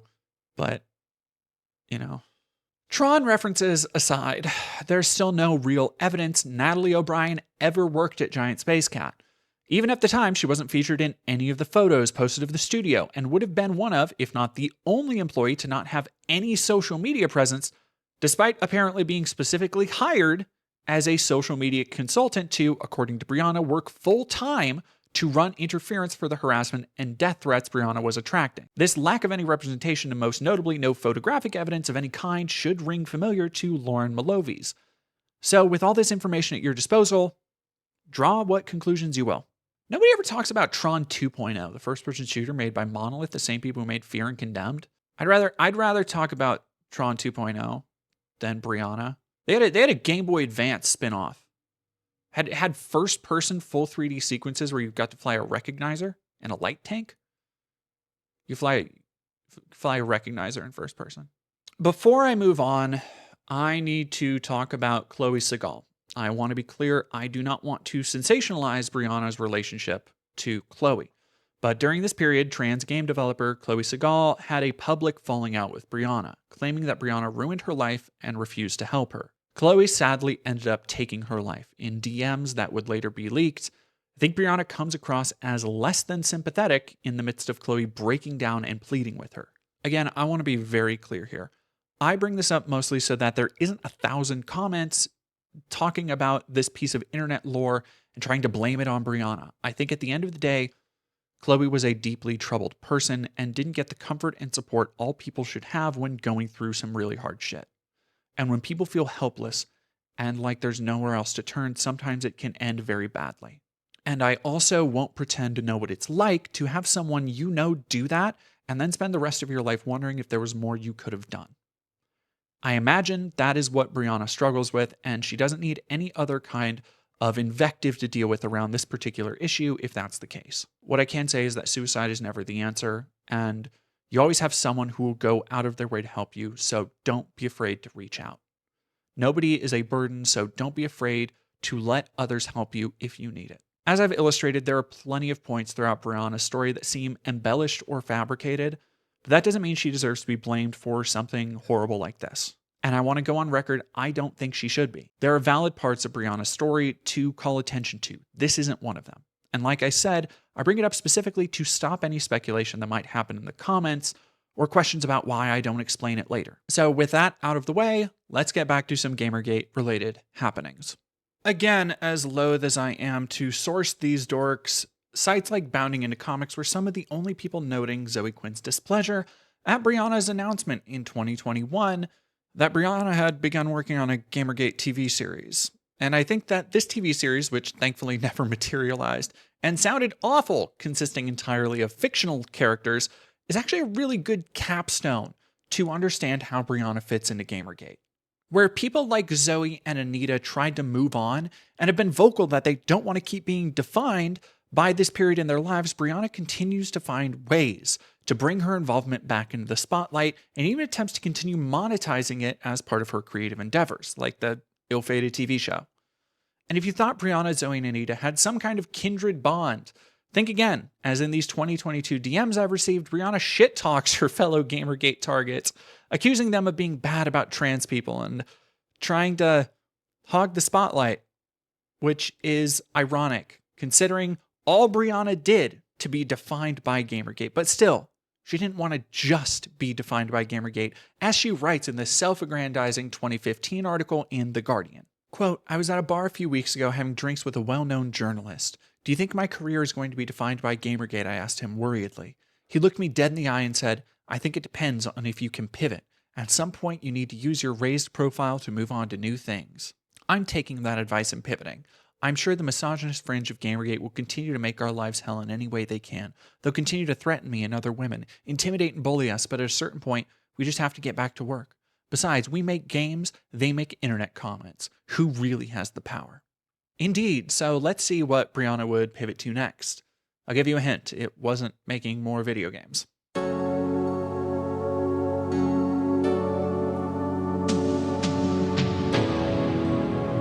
It should be no surprise by now that Brianna's abrasive tendencies would isolate many people who should have been her natural allies. Even in those leaked group chats, we saw people seeing her as a loose cannon. And since Gamergate, she continued on her same trend of pushing away anyone who didn't fall in line, denying accountability and stretching the truth to the breaking point. As a result, when I reached out to people who used to work with her, they didn't have very many good things to say about her. We will get to their testimony more as we continue through Brianna's timeline, but here's a sneak peek. At their request, all interviewees have chosen to remain anonymous. From somebody who spent time working with Brianna during Progressive Victory. Quote, I would never work with her again, and I would advise other people not to work with her, because I do think she's the kind of person who will use somebody and then spit them out the second they aren't useful or not willing to bootlick. My impression was she was going for people who at the very least wouldn't question her narratives. I despise the time I spent working with her. I've never despised working with someone else in my career. She was very incompetent. She seemed to lie a lot in a professional capacity. It was bizarre and off-putting, and I didn't like it, and I don't know anyone who worked underneath her or beside her who wound up having a positive experience. End quote. So with those to look forward to, we still have to get through Brianna's next chapter after Gamergate, running for Congress. Twice, technically. Brianna's political ambitions came on a wave of progressive sentiment that emerged after Trump's 2016 electoral win. And by several interviews, she seems to have aligned more with what she would eventually call the radical leftists. I want to call quick attention to this early interview Brianna did in 2017, where when asked about her roadmap other people should follow for getting involved in politics, she advocates running it like one of her startups. We remember her startups, right? It's also very funny that she would mention getting a lawyer to look at FEC rules when her campaign would fail to meet those standards for filing, but that's a little bit later.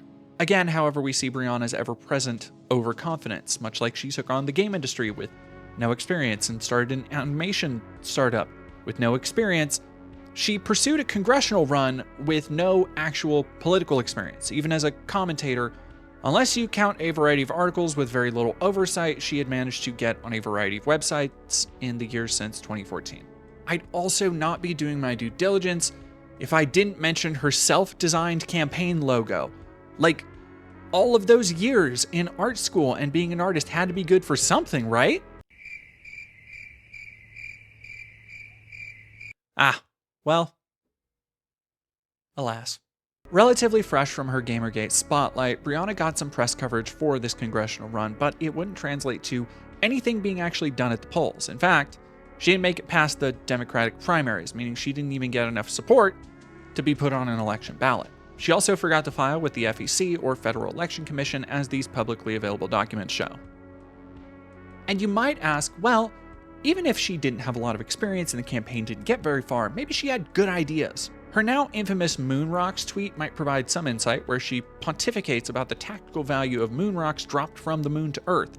I really, really want to think this is just an incredibly deadpan joke. That's not exactly her style and would be odd to make during an attempted campaign. For further proof of her political insights, I'd point you to this campaign appearance she made in Massachusetts. She starts by selling herself as having spent her entire life in software engineering before jumping right into talking about Russia hacking the US and our infrastructure. Again, she wasn't really in software engineering and certainly wasn't for her whole life. I've spent my entire life working in software engineering. If you've been watching the news at all today, you can see that we're having quite a few problems with Russia, information warfare, bot warfare, having our infrastructure hacked. There's even a story last week that came out that was showing how actually Russia had penetrated our power plants here in the United States. She essentially humble brags here about having a Law and Order episode based on her life next, and then brings up that she worked for Hillary Clinton's campaign. Now, this is an aside that we will talk about more once we get to Brianna's current crop of podcast appearances, including her Dollcast podcast. But one thing I've noticed is that when speaking off the cuff, Brianna loves to name drop famous people, even when it has little to no bearing on the conversation. So just put a pin in that. This was one of the first times I'd actually seen Brianna speak, and it was really a moment where everything snapped into place for me. She talks a bit about how we need to get big, unaccountable, dark money groups out of politics, which would be very funny in a minute. All of the questions at the beginning are bizarrely given by her husband Frank, where she mentions also some of her friends she knew served in the Iraq War. So today is the 15th anniversary of the invasion in Iraq. 4,000 Americans died, 100,000 Iraqis, maybe more, died. I know that you knew people that had served over there, many of whom had sacrificed a lot. What are your thoughts on this? I think more than anything else has happened in my lifetime. The Iraq War is really what defined me as a person. And I'm going to tear up here because I had people I deeply cared about that gave their lives in that war.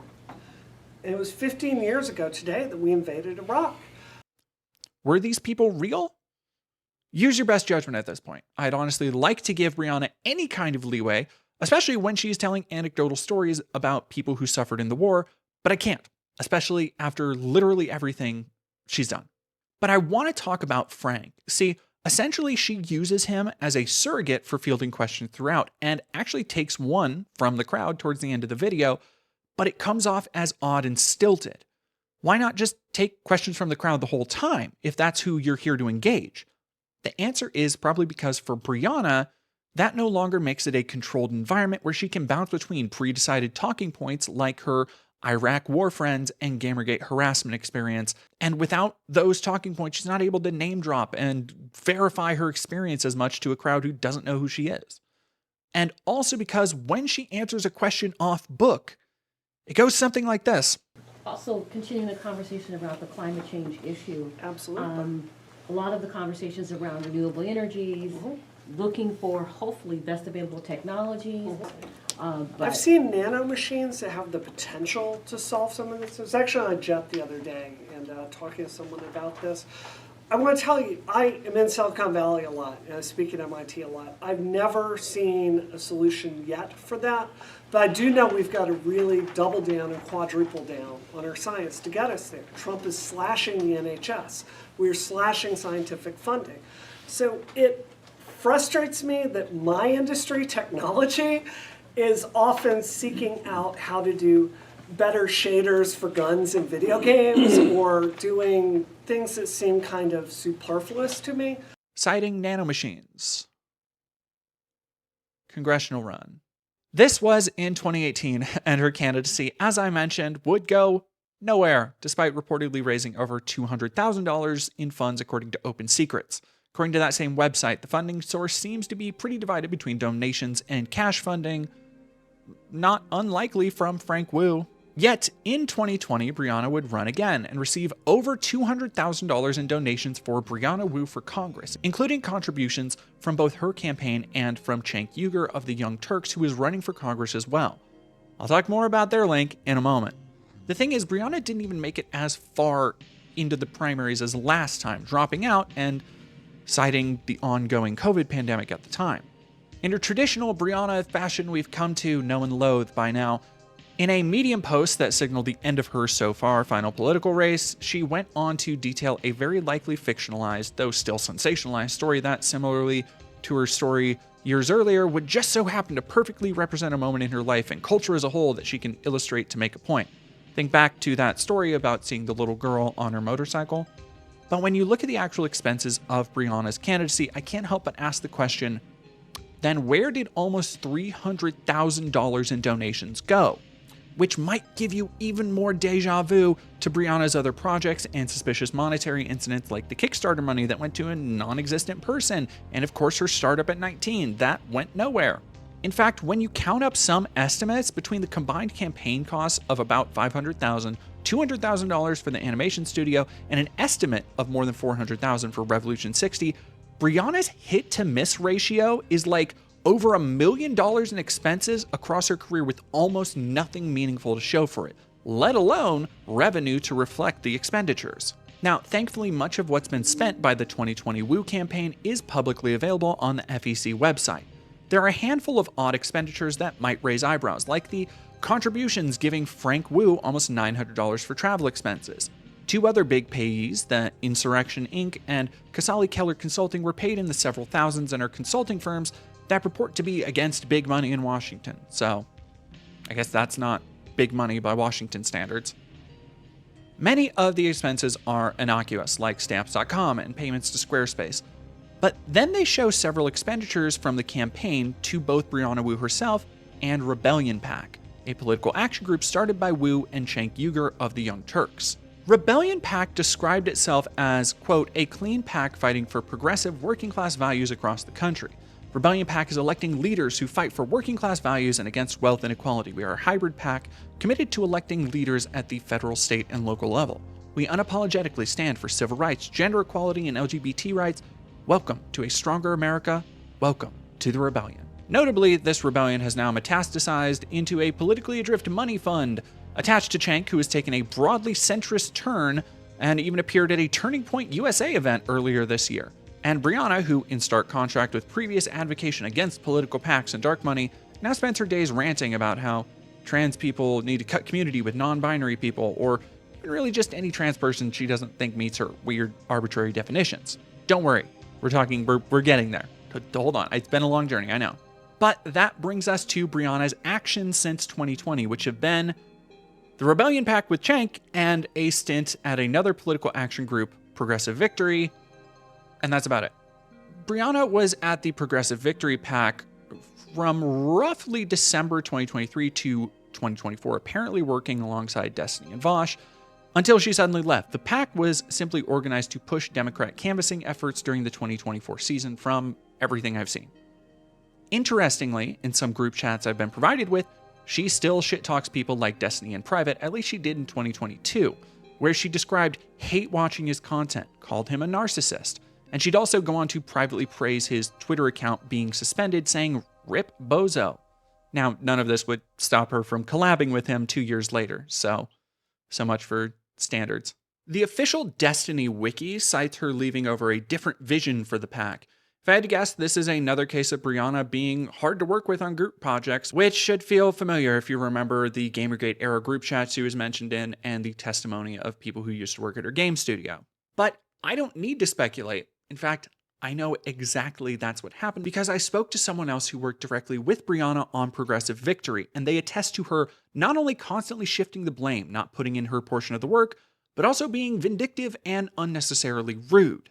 From an anonymous source who worked with Brianna at Progressive Victory, quote, "This is just my experience having worked with her. It was really bad. There was instances where she made other people on the team cry. How? Just kind of an abusive approach to management. There was a time I was brought into a meeting and she asked, 'Why am I not able to get a good emotional read on you?' And I was like, 'I don't know, I'm on the spectrum.' And I had to walk her through what autistic people experience in this meeting. And it felt really intrusive and gross. It was on the heels of another person on the team. They had come out of a meeting in tears and they told me about it. People were just very on edge around her, and even at the time, did not fully seem to trust her. They talk about how she was barely available and would shift the blame and didn't really actually seem to care that much about the work she was doing there. Quote, "She was supposed to be in charge of this project and effort, and she skipped half of the check-in meetings and was AWOL for a good portion of what I had been brought on to help with. Whenever she did get involved, it wound up being kind of a disaster. For example, when Progressive Victory would ask why we aren't meeting these goals, it would become my fault even though I was doing what she had been telling me to do, and I assume no additional inputs meant keep doing what you're doing. She always found a way to make something somebody else's fault when it was clearly on her plate and clearly her screw-up. My last interaction with Brianna Wu, essentially it was the last day of my contract. We get on a meeting and she's like, you gotta do this, you gotta do this, and I had been pulling my weight, and she had not been showing up to our meetings. She had a conversation with someone higher up in Progressive Victory calling her out on that, so she was really upset with me. So I was like, okay, I can do these things, but just so you know, it's the last day of my contract, I'm not going to be renewing. And she was like, oh, okay, I hate working with you, and hung up the call. End quote. Now, Brianna hasn't stopped using her political expertise and her positions on these PACs to continue getting new spots on podcasts or, citing these experiences, very loose quotations, on her shows like The Dollcast, while continually drifting further to the right, at least in regards to the two primary issues she busies herself with these days, Zionism and trans healthcare. Don't worry, we're going to get to Brianna's cuddling up to turfs and the unknowable bridges she's burnt in pursuit of her latest spotlight, but I want to go back to Rebellion PAC for a second. What does Rebellion PAC actually do? According to the FEC, which lists Brianna as the PAC's treasurer, Rebellion raised over $400,000, but it's hard to find what the money's been used for, aside from paying Brianna, Cenk, and the rest of the PAC leadership. Apparently, according to another source who's chosen to remain anonymous, Brianna likes to talk a lot about meeting with high-level Democrats, about organizing grand ideas that seem to never materialize, and when asked for her sources, often responds by saying she gets her information from quote-unquote looking at polling.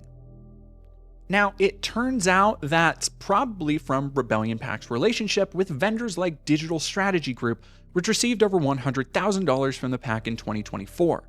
Digital Strategy Group is owned by Eric Coates and Sam Jacobson. Digital Strategy Group is owned by Eric Coates and Sam Jacobson, who also own 1983 Labs LLC, which is a company that specializes in polling. Is this connecting a dot? I don't know. But I think it's interesting when Brianna apparently repeatedly talks so much about how she values and studies polls. Because honestly, I couldn't tell you what the fuck else Rebellion PAC could possibly be doing. Judging solely by the dead social media pages that haven't posted in 3 years, I think it's safe to say they aren't making a big push, or at least didn't during the election. And I'm not the only one wondering this. This Medium post from Andrew Landra, a DC political consultant, is possibly an insight into Rebellion PAC and Brianna. He starts off by expressing concern for Brianna, depicting her as someone he's long defended and spoken highly of behind closed doors. Then he goes on to detail his questions to Brianna about Rebellion PAC, questioning its dedication to fighting dark money when much of its output was unaccountable, asking Brianna in polite terms to illustrate what the PAC has actually accomplished and what candidates it supported. Andrew notes two of the largest contributors are Zeta Global and Digital Strategy Group, asking what they do and why they donate to Rebellion. Zeta Global is a marketing company, and like we mentioned, Digital Strategy Group is another consultant company. He wanted to get the record straight, and Brianna's response was essentially, not unless I have full editorial control. Keep this in mind for some of the other podcasts and her current opinions as we dive into them in a few minutes. During a conversation with Eli Ehrlich for an entirely different video, she also gave me some insight into Brianna's business style. She actually reached out to me to help with the lawsuit, I want to say 2 years ago. And was very kind, very supportive. She did not give a shit that I was saying that I would help people access hormones. And since then, I think she's picked up that she can get a lot of attention and a lot of money from going on this right-wing grift tour. It's such an intense pivot. It's fascinating. I don't think that she really necessarily believes all of it, but I think that she's scared. She's scared of the current administration, and she thinks that throwing all other trans people under the bus will help her personally. I feel like her politics are evolving by the day as she gets more publicity and attention.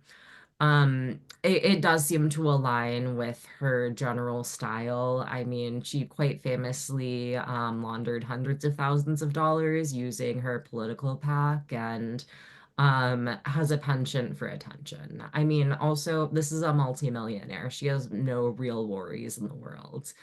See, as we see with Andrew Landra and countless times in the past, Brianna doesn't like being called out. It doesn't matter how suspicious something might look. It doesn't matter how many times she's had suspicious things happen near her.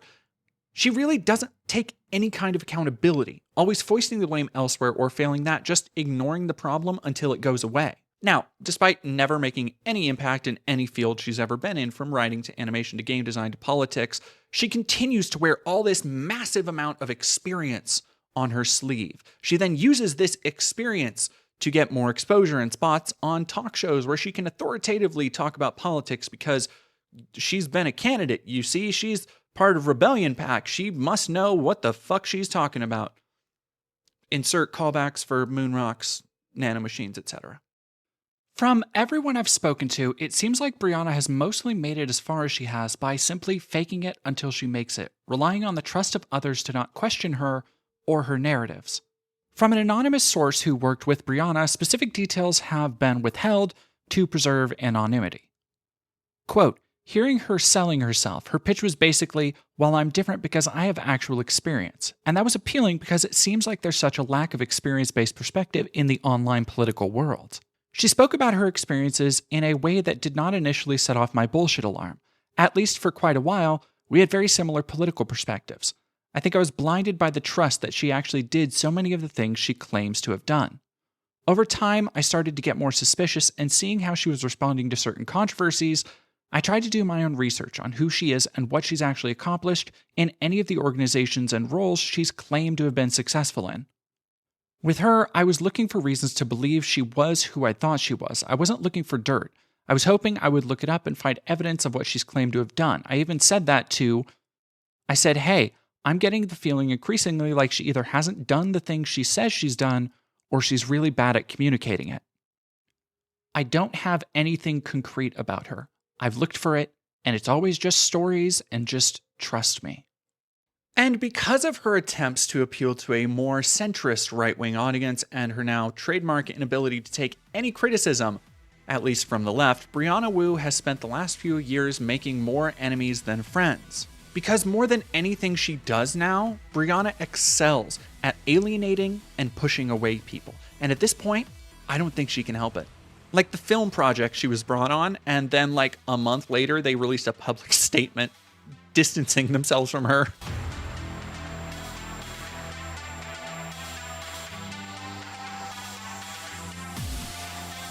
Now, publicly, she's been adamantly vicious about her stances on trans healthcare and her support of Israel's ongoing civilian genocide in Gaza. But she likes to couch this all in a pragmatic approach, that she's a serious political operative who really looks at the landscape and knows which way the wind is blowing. But behind closed doors, or at least in DMs, she's a bitch of a different color. One that seems to relish being mean-spirited and tries constantly to wrangle others to fall in line with what she wants. One of the more notable examples had to do with her playing the role of a high school mean girl in leaked DMs about Bonnie, a trans woman formerly with TYT, when Bonnie was early in transition. In those same leaked DMs, Brianna would agree that pronouns had been pushed to insanity and say Bonnie looked like a transvestite, while agreeing that non-binary people were partly to blame for the anti-trans social shift. This, despite previous stances where she claimed to unequivocally support non-binary people. You see, these texts are just vicious bullying. By the way, there's no excuse for them. These DMs came out in 2023, preceding the more broad right-wing appeal she's been aiming for. But they very publicly showed Brianna to be, at best, someone who advocated for things publicly she didn't believe in privately, and at worst, was an opportunistic liar. While Brianna would try and save some face by saying the leaked photos were out of context, and limply try and take some form of accountability once she's actually backed into a corner, this kind of mean girl gossip is a common occurrence with her. In other DMs, like this leaked Signal chat, she calls out other activists like Alejandra Caraballo as toxic, citing everyone Brianna knows who's worked with her. In that same breath, she accuses Aaron Reed of being cut from a toxic cloth and says that a group she's part of lacks integrity. We saw earlier how she shit-talked Destiny, but that's not the only person she worked with that she'd be disparaging of, as she, in these same Signal chats, would claim Cenk Uygur of the Young Turks has shitty opinions and called into question his choices like a presidential run. I've redacted the names here, so if Brianna watches this, she might just know who these are from, or she might have just lost track of all the people she's threatened and disparaged and talked shit about. I think that's probably the more likely answer. Either way, I received several messages and DMs from other prominent members of the trans and queer community interacting directly with Brianna. These texts show who Brianna really is, how she tries to pressure others to fall in line with her political ambitions. She constantly tries to leverage others to agree with her, never attempting to be sympathetic to their point of view, if it won't gain her something. On a personal level, I think these DMs show a genuine lack of empathy on Brianna's part, where she seems so blinded by her my way or the highway attitude, she ignores the experiences and ideas of others consistently. So by now we have a pretty consistent portrait of Brianna as someone who will bully others, shift blame, and deny most accountability, all the while touting experience and connections she really seems to just not have. It shouldn't surprise you that she is also trying to engage in hiring people to gather information on who she deems her political opponents.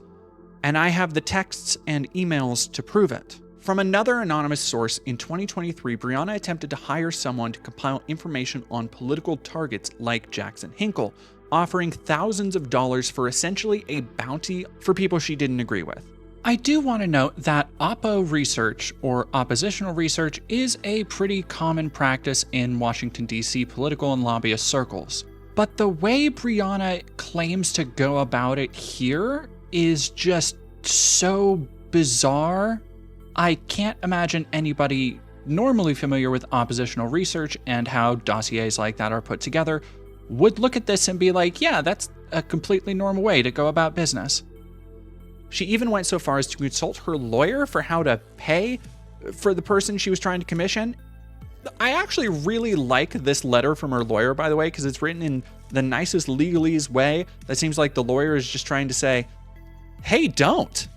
Now, being the masterful political operator she is, if you need more evidence that Brianna was behind this, she said this in a Twitter post in November 2023. In other messages, she claims to have already done this in the past, paying quite a sum for dirt on people who aren't named, though she gives an estimate between $5,000 and $20,000 she's previously paid for these dossiers, leading me to think there's been multiple? Now, is this Brianna weaving another strand in her ever-expanding web of bullshit? I don't know, honestly. If she was willing to go far enough to consult a lawyer on this, I don't see why she wouldn't have paid for this kind of thing in the past. If it was revealed that Brianna didn't tend to use these dossiers for blackmail or extortion, which is honestly the only reason I could see her doing this, it would have been insanely illegal. As not only is blackmail illegal, but Brianna likely would have been using funds from Progressive Victory and or Rebellion PAC. But with Brianna, I have no idea if all of this is bullshit. Like, she could have absolutely just been lying to this person and giving them inflated hopes for something that never would have materialized in the first place. And I can't help but wonder again, why?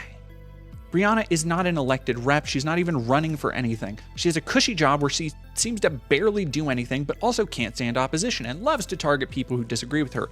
Was she doing this for blackmail? Was she trying to extort someone? Why Jackson Hinkle? There are so many other questions that this leads us to, but the ineffable conclusion is Brianna is a snake who seems to see herself as some masterful political manipulator. I want to preface the last few sections of this video with these DMs and accounts of Brianna behind the scenes, because I think along with everything else we've dug through together by now, they paint a cohesive picture of who Brianna is. And even with all the plastic surgery she loves to show off, like Dorian Gray, that illustration is anything but pretty.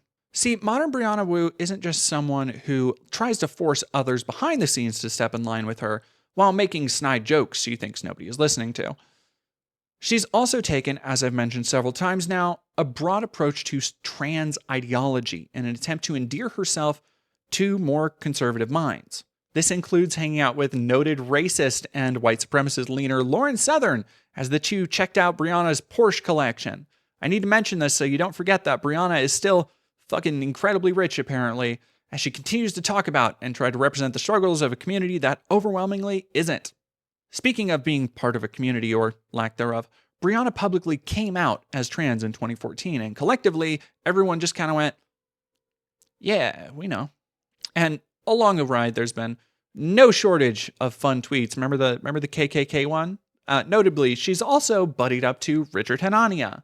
Now, Richard is your garden variety pseudo-intellectual who likes to use flowery prose to make basic observations about society seem profound.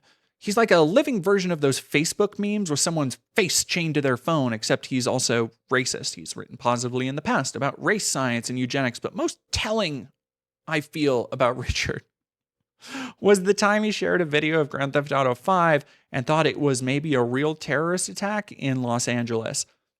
He deleted it, but unfortunately the internet doesn't forget.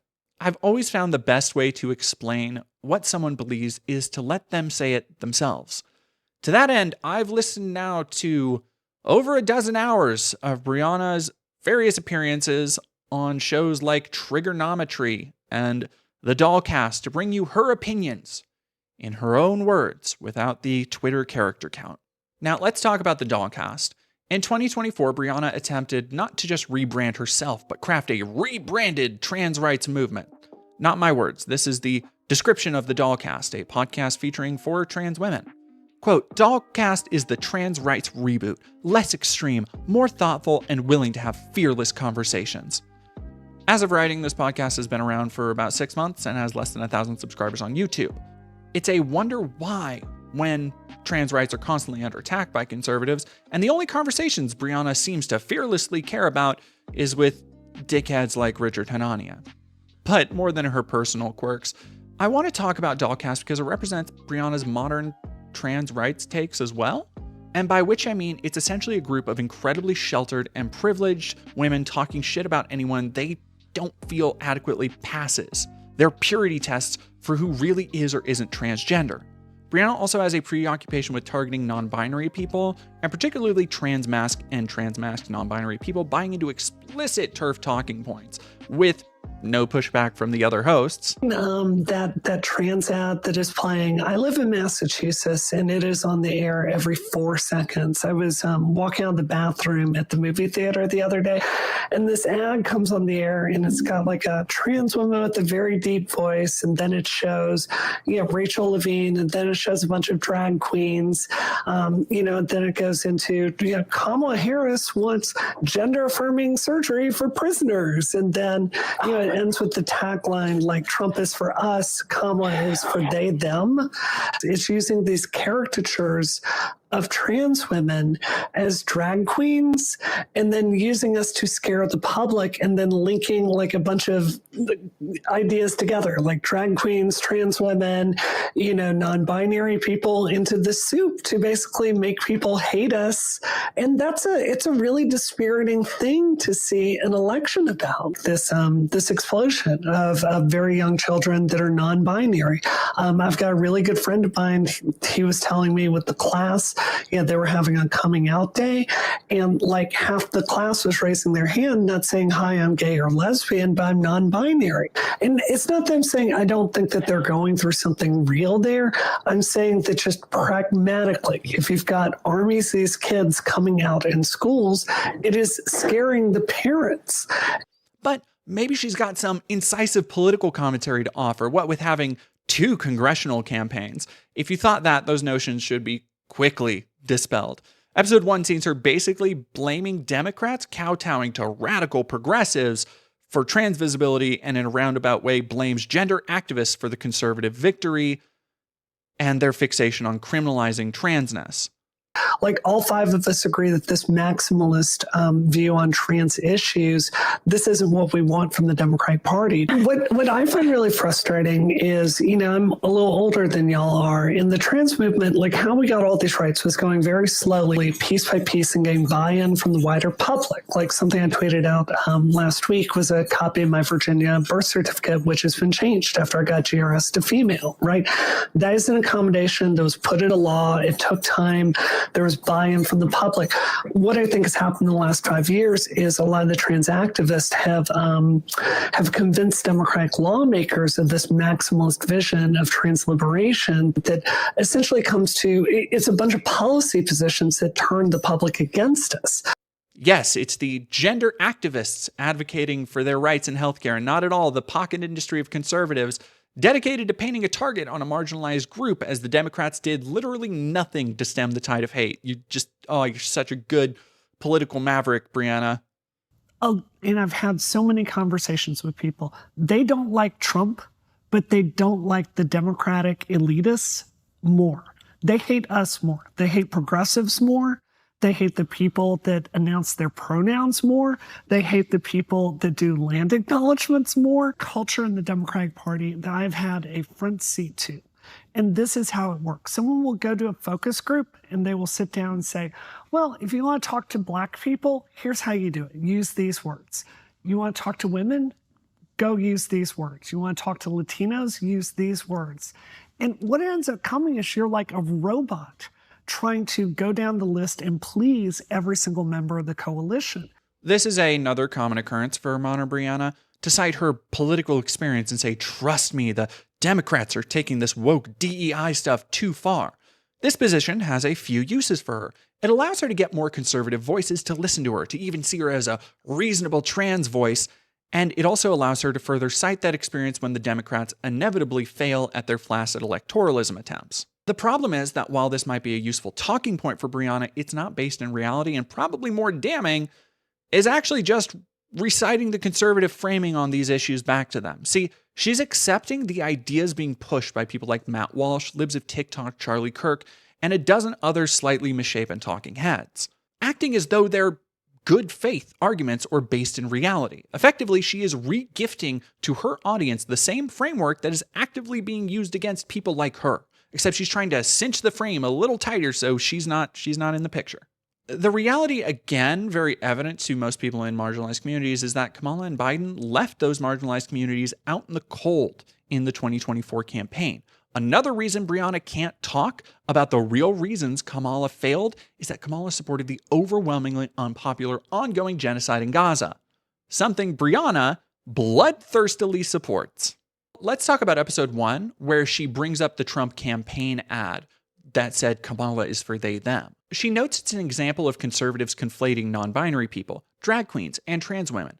And instead of noting that conservatives are regarding them as one and the same, the reason that they're doing that, Brianna, is because they regard any queer identities of any stripe as the same, because it threatens their platform that's based on traditional stereotypes and heterosexuality. She proceeds to just talk about how trans women should separate from those ideas and abandon what should be their queer siblings. But Brianna, that won't matter to the people who are already lumping you in with them. I don't know, maybe it's her conservative roots finally showing through, but this trend of just repeating conservative talking points and agreeing with them uncritically is ever present. For example, in this same first episode, she says in the 90s, non-binary kids would be called goth. Yeah, this is why I believe so strongly in transmedicalism. I'm fully with you. Kids need to be able to play with gender. Like, we just used to call these kids goth back in the 90s, right? So, I think that's beautiful. I love that. And I want every single kid to be able to do that. I think the problem is when we're so quick to medicalize this.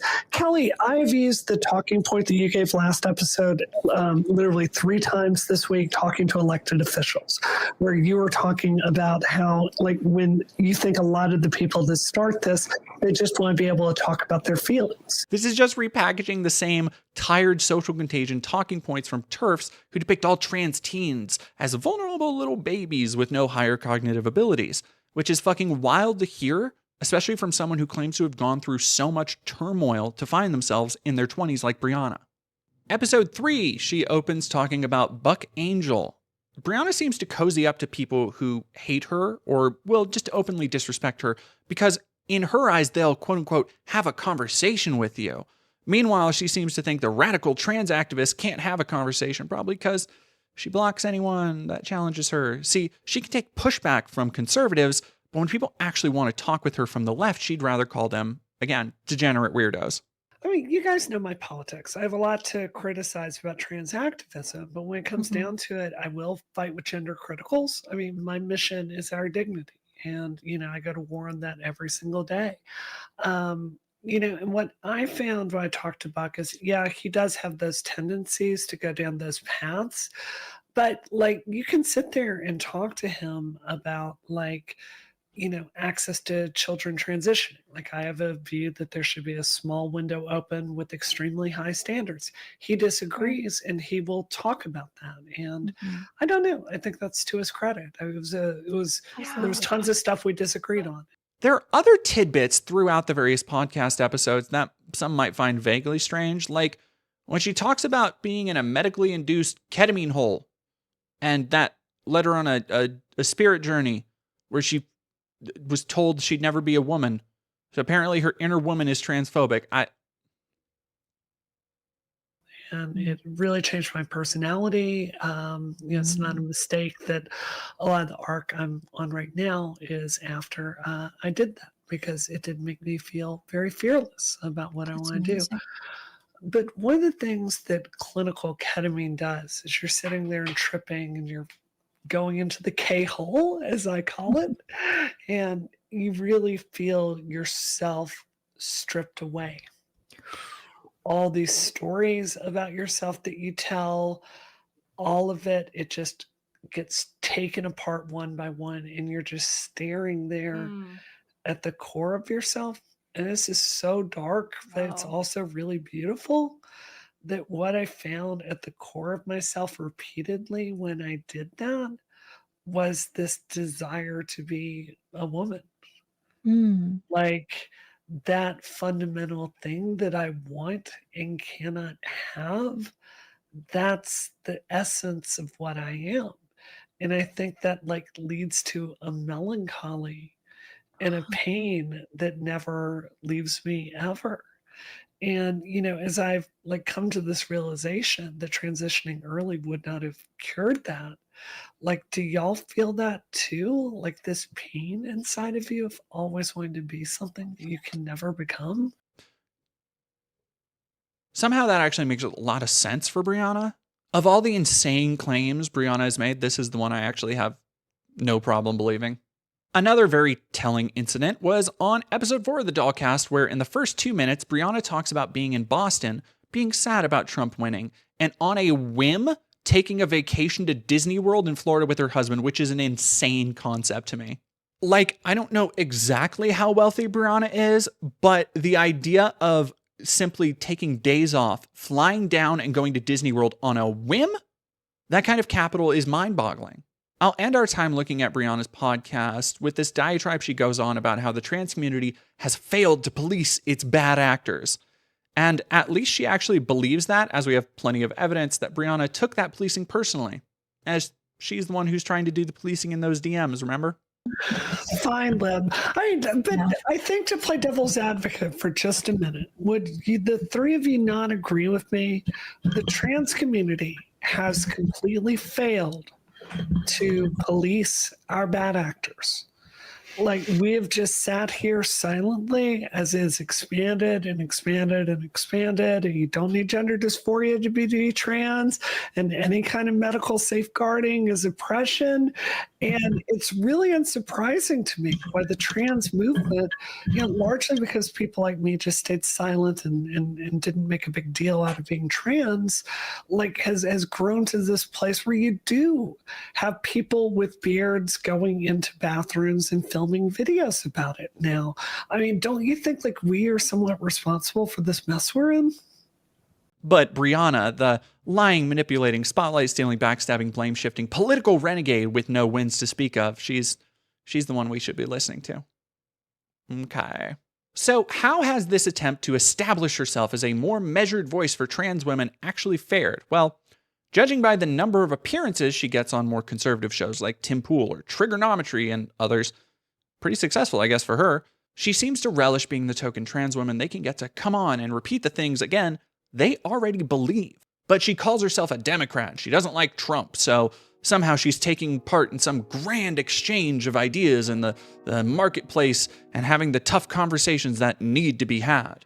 In 2024, Brianna would pivot almost entirely to argue for what she thinks are trans rights, which for her actually means excluding large parts of the trans community, as we've already gathered.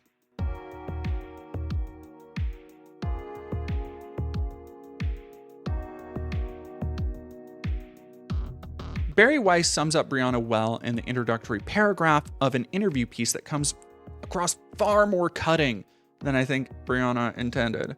Quote, "There's no one quite like Brianna Wu. She's a trans woman who advocates passionately for trans healthcare, but also thinks many trans activists have lost the plot and are alienating women and feminists. She's a progressive who once called Alexandria Ocasio-Cortez one of the best politicians in America, but is also a staunch supporter of Israel. She was a victim of an alt-right cyber attack during the Gamergate scandal. but now thinks that the far left has become just like that mob. She's a feminist who has argued for more female representation in the gaming industry, but believes that diversity, equity, and inclusion efforts have gone way too far. End quote. If you didn't know everything we've talked about in regards to Brianna, this seems like just a compelling portrait of a beleaguered political moderate, but in context, it kind of just lays out how Brianna has slithered her way through various positions that benefit her.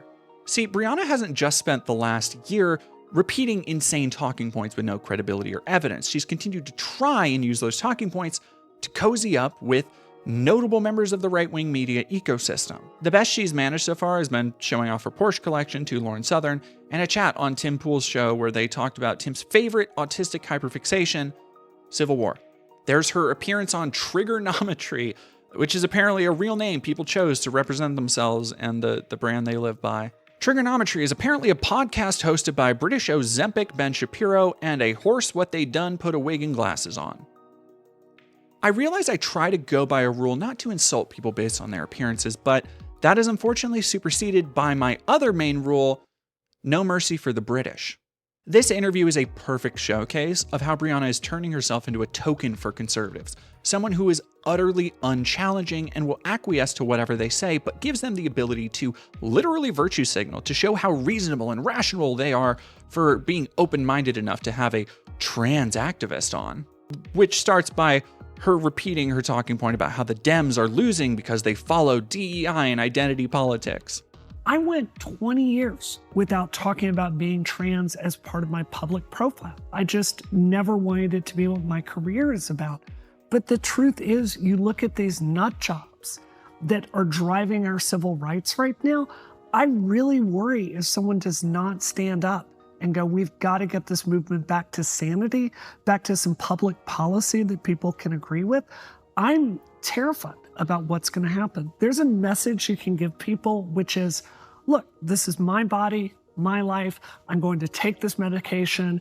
I will accept the responsibility myself. Just let me go make my own choices. People are on board with that. Mm-hmm. They are not on board with, we're going to announce our pronouns when we meet each other. And if you screw that up, you're going to be socially ostracized. Yeah, see, she thinks that the Democrats lost the election because they were too radical, which is the level of expert political analysis we can count on her for. Wonder why she was never elected. Yeah, it has nothing to do with the fact that, no, the Dems kept trying to reach out to the Republicans while the actual populist movement was just left out in the cold. No, yeah, great. Good job, Brianna. I think there's an appetite in the Democratic Party right now in this moment to finally kick out the communists. I really do. I think there's an appetite to get rid of these people that have the same project as theocratic Islam. I think there's I really do think there's an attitude where we are going to be willing to get rid of our worst actors, including this fringe trans stuff, no matter what happens. Yeah, Brianna's hatred for theocratic Islam is, well, she's very careful to preface it with being theocratic Islam. But again, if you remember her long history of anti-Arab racism, and you factor in her, frankly, insane genocide support, it kind of just seems like she hates brown people in a very Ben Shapiro bloodlusty kind of way. And Israel, it's so disappointing to me that Israel in the last 3 months has taken out the world's trash for it. You know, they've taken out Hamas, they've hurt Hezbollah, they've gone after the IRGC. And, you know, you would think Biden would be like, thank you, Israel. Job well done. We've been trying to kill that guy for 20 years behind the Marine barracks bombing. Instead, it's wagging our finger. And for somebody who constantly is talking about how we need nuance in politics, she has no problem fear-mongering about Hamas having taken over mass mobilized marches even days after the world watched IDF soldiers slaughter medical non-combatants on video. But that to her, oh, that's nobody cares. Yeah, Zionism is the other major hyperfixation for Brianna. At every turn, she seems to support literally any measure taken against not just terrorists, but anyone who might even be the same skin color or profess support for children and citizens not dying. Like, for example, support of a Muslim ban. And just naturally, as someone that's on the left, you're like, Muslim ban? Discriminating against someone on the basis of religion? This is a bad idea. But so much of what I've thought about post-October 7th is if you look at the countries that this ban, which came from Obama, you know, it's like these are countries with people that have some really dangerous ideology that is a threat to American citizens. At the very least, we've got to aggressively vet the people we are letting in to make sure they are not going to start their own Amsterdam incident here in this country. So I'm so much more. I think that October 7th lifted the illusions from a lot of people's eyes across the right and the left. And I think we're going to see those kinds of issues grappled with more honestly this time. Yes, what a Brianna, just a principled Democrat saying the fascist president is right for trying to not let people of certain skin color into the country. Just a brilliant political mind. If you want a real look into how little Brianna seems to know about the Gaza genocide, or more accurately, how much she willfully ignores, look no further than her interview with Mark Lamont Hill, which was an absolute embarrassment for her, to say the least. Most of the pro-Palestine movement are not Islamists. And Gaza itself is an Islamist. Like it operates under Sharia law. Yes.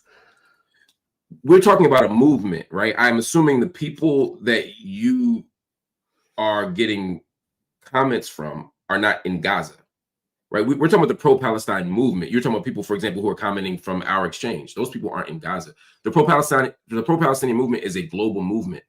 And most of the people who are pro-Palestinian aren't even Muslim, much less Islamists.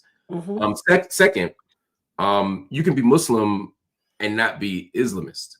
Yes. Yes. And so, you know, much of even historic Palestine, and I don't mean historically, I mean like much of the region right now, most Palestinians are Muslim, but most don't live in Gaza.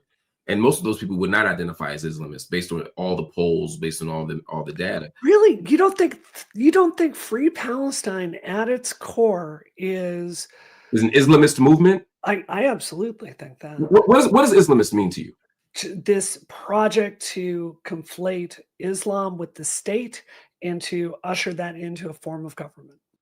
She basically shrugs at the idea of kids being targeted and killed, kind of just saying, well, them's the breaks in war. Every piece of the built environment nearly of Gaza has been reduced to rubble. I mean, it's at least at 80%. Now, every school has been destroyed. 80%. Oh, it's horrible. It's horrible looking at the right? pictures, yeah. But we also see the killing of doctors. We see the killing of journalists. We see the killing of educators. It's really easy to say child killed, you know, all of this. There are a tremendous number of child soldiers that are working alongside PIJ, militants, working alongside Hamas. They're trained with weapons. It's horrible. Hamas is committing a war crime by using child soldiers, and that is a non-trivial number of those deaths. It's just an absolute fact.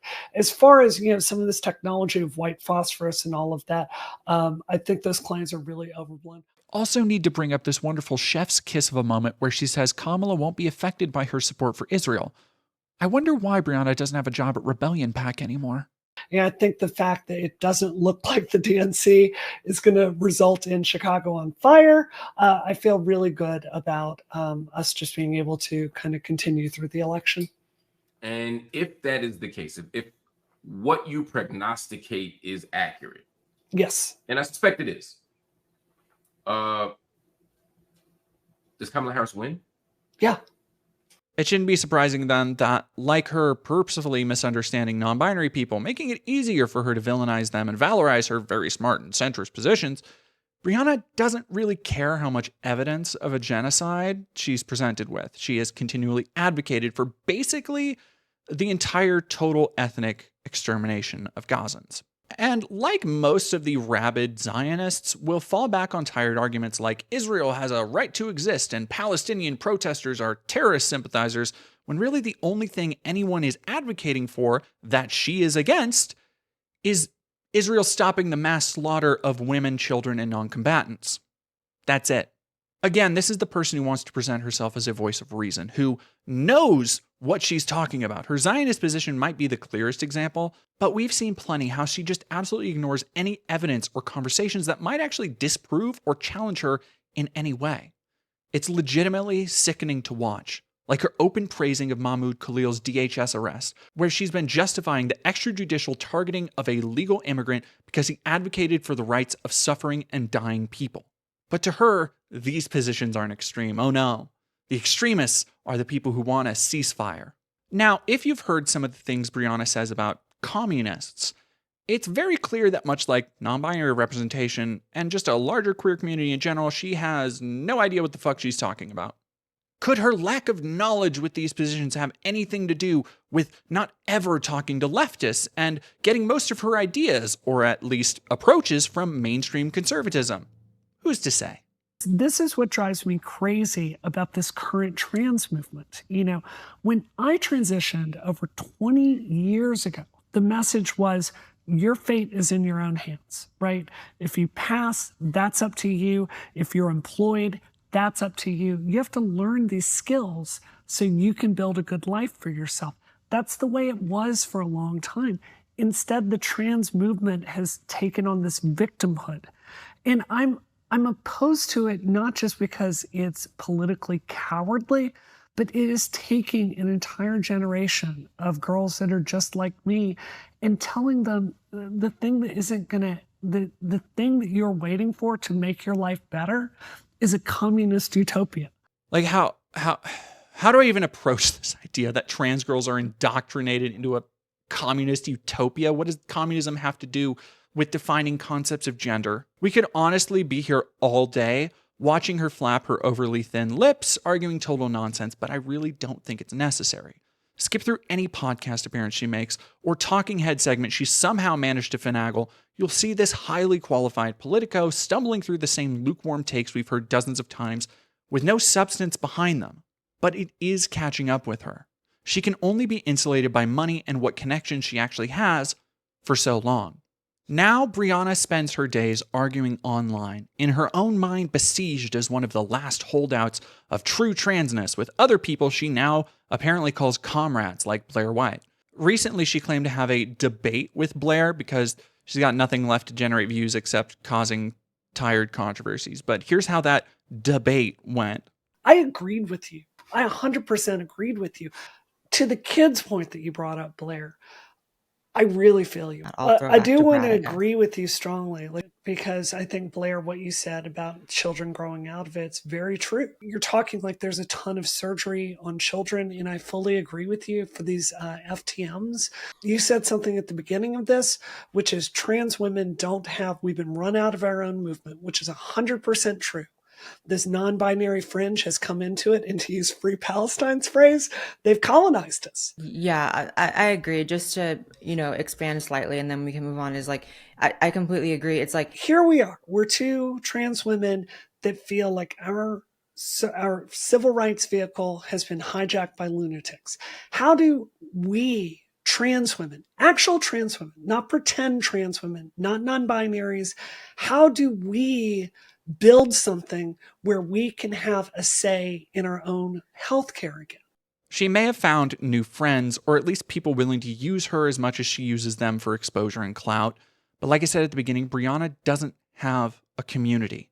And if the trends in her behavior, both in front and behind the scenes, are anything to go by, she'd talk shit about literally any of them in a group chat the second she thought it might get her more popularity with someone with a slightly larger audience. So it's not surprising that most of her time seems to be spent arguing on social media with accounts like me. I think the point I really decided to make this video was shortly before Brianna blocked me, where she said non-binary people aren't trans, to which I responded, I'm transgender, I'm non-binary, I go through trans healthcare, I get electrolysis, I've been on hormones for years. To which she responded by saying, I'm not non-binary, I'm transsexual. Brianna, you can call yourself whatever you want, but your problem is that because you think you've come to know yourself and realized your gender journey, you think you can speak for everyone else, and you make no effort to understand others. And that's always been true. Don't let her inability to see the world from a less privileged perspective, her lack of any kind of empathy for the struggles of someone else, distract you from the fact that first and foremost, Brianna Wu is an opportunistic, manipulative liar. She shouldn't be trusted, not because she never knows what she's talking about, but because she will say whatever she thinks you want to hear, if it will get you to support her and get her a little bit more visibility.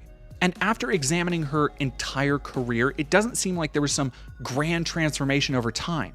From the very beginning, her time in college and her work on an animation studio that crashed, her career has been defined by an abundance of unearned confidence, manipulation, volatility, and a lack of any consequences. So maybe this video will do nothing. Maybe it's just preaching to more of the choir who already have her blocked on Blue Sky, but I'm honestly okay with that. If, on the other hand, Brianna were to lose her power and influence, it should be seen as due rewards for her history of lying and coercion. If she has no friends or no political career because she is finally seen by all as the corrosive, toxic person she is, I'd have no problem with that. And even if all of that were to happen, she'd be fine because she's fucking rich.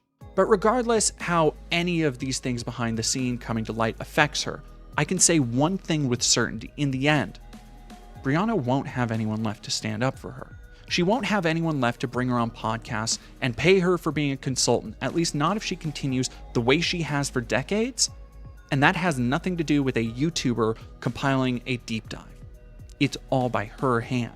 Goodwill is not an unlimited resource, and Brianna has stripped the mountains of her career dry of any goodwill she managed to wring from Gamergate, from her political career, and from what sparse experience she actually has. So in the end, if Brianna Wu ends up alone, isolated, and hollow, it's not because of the rest of the world. It's because it's what she's always been building towards through her own actions.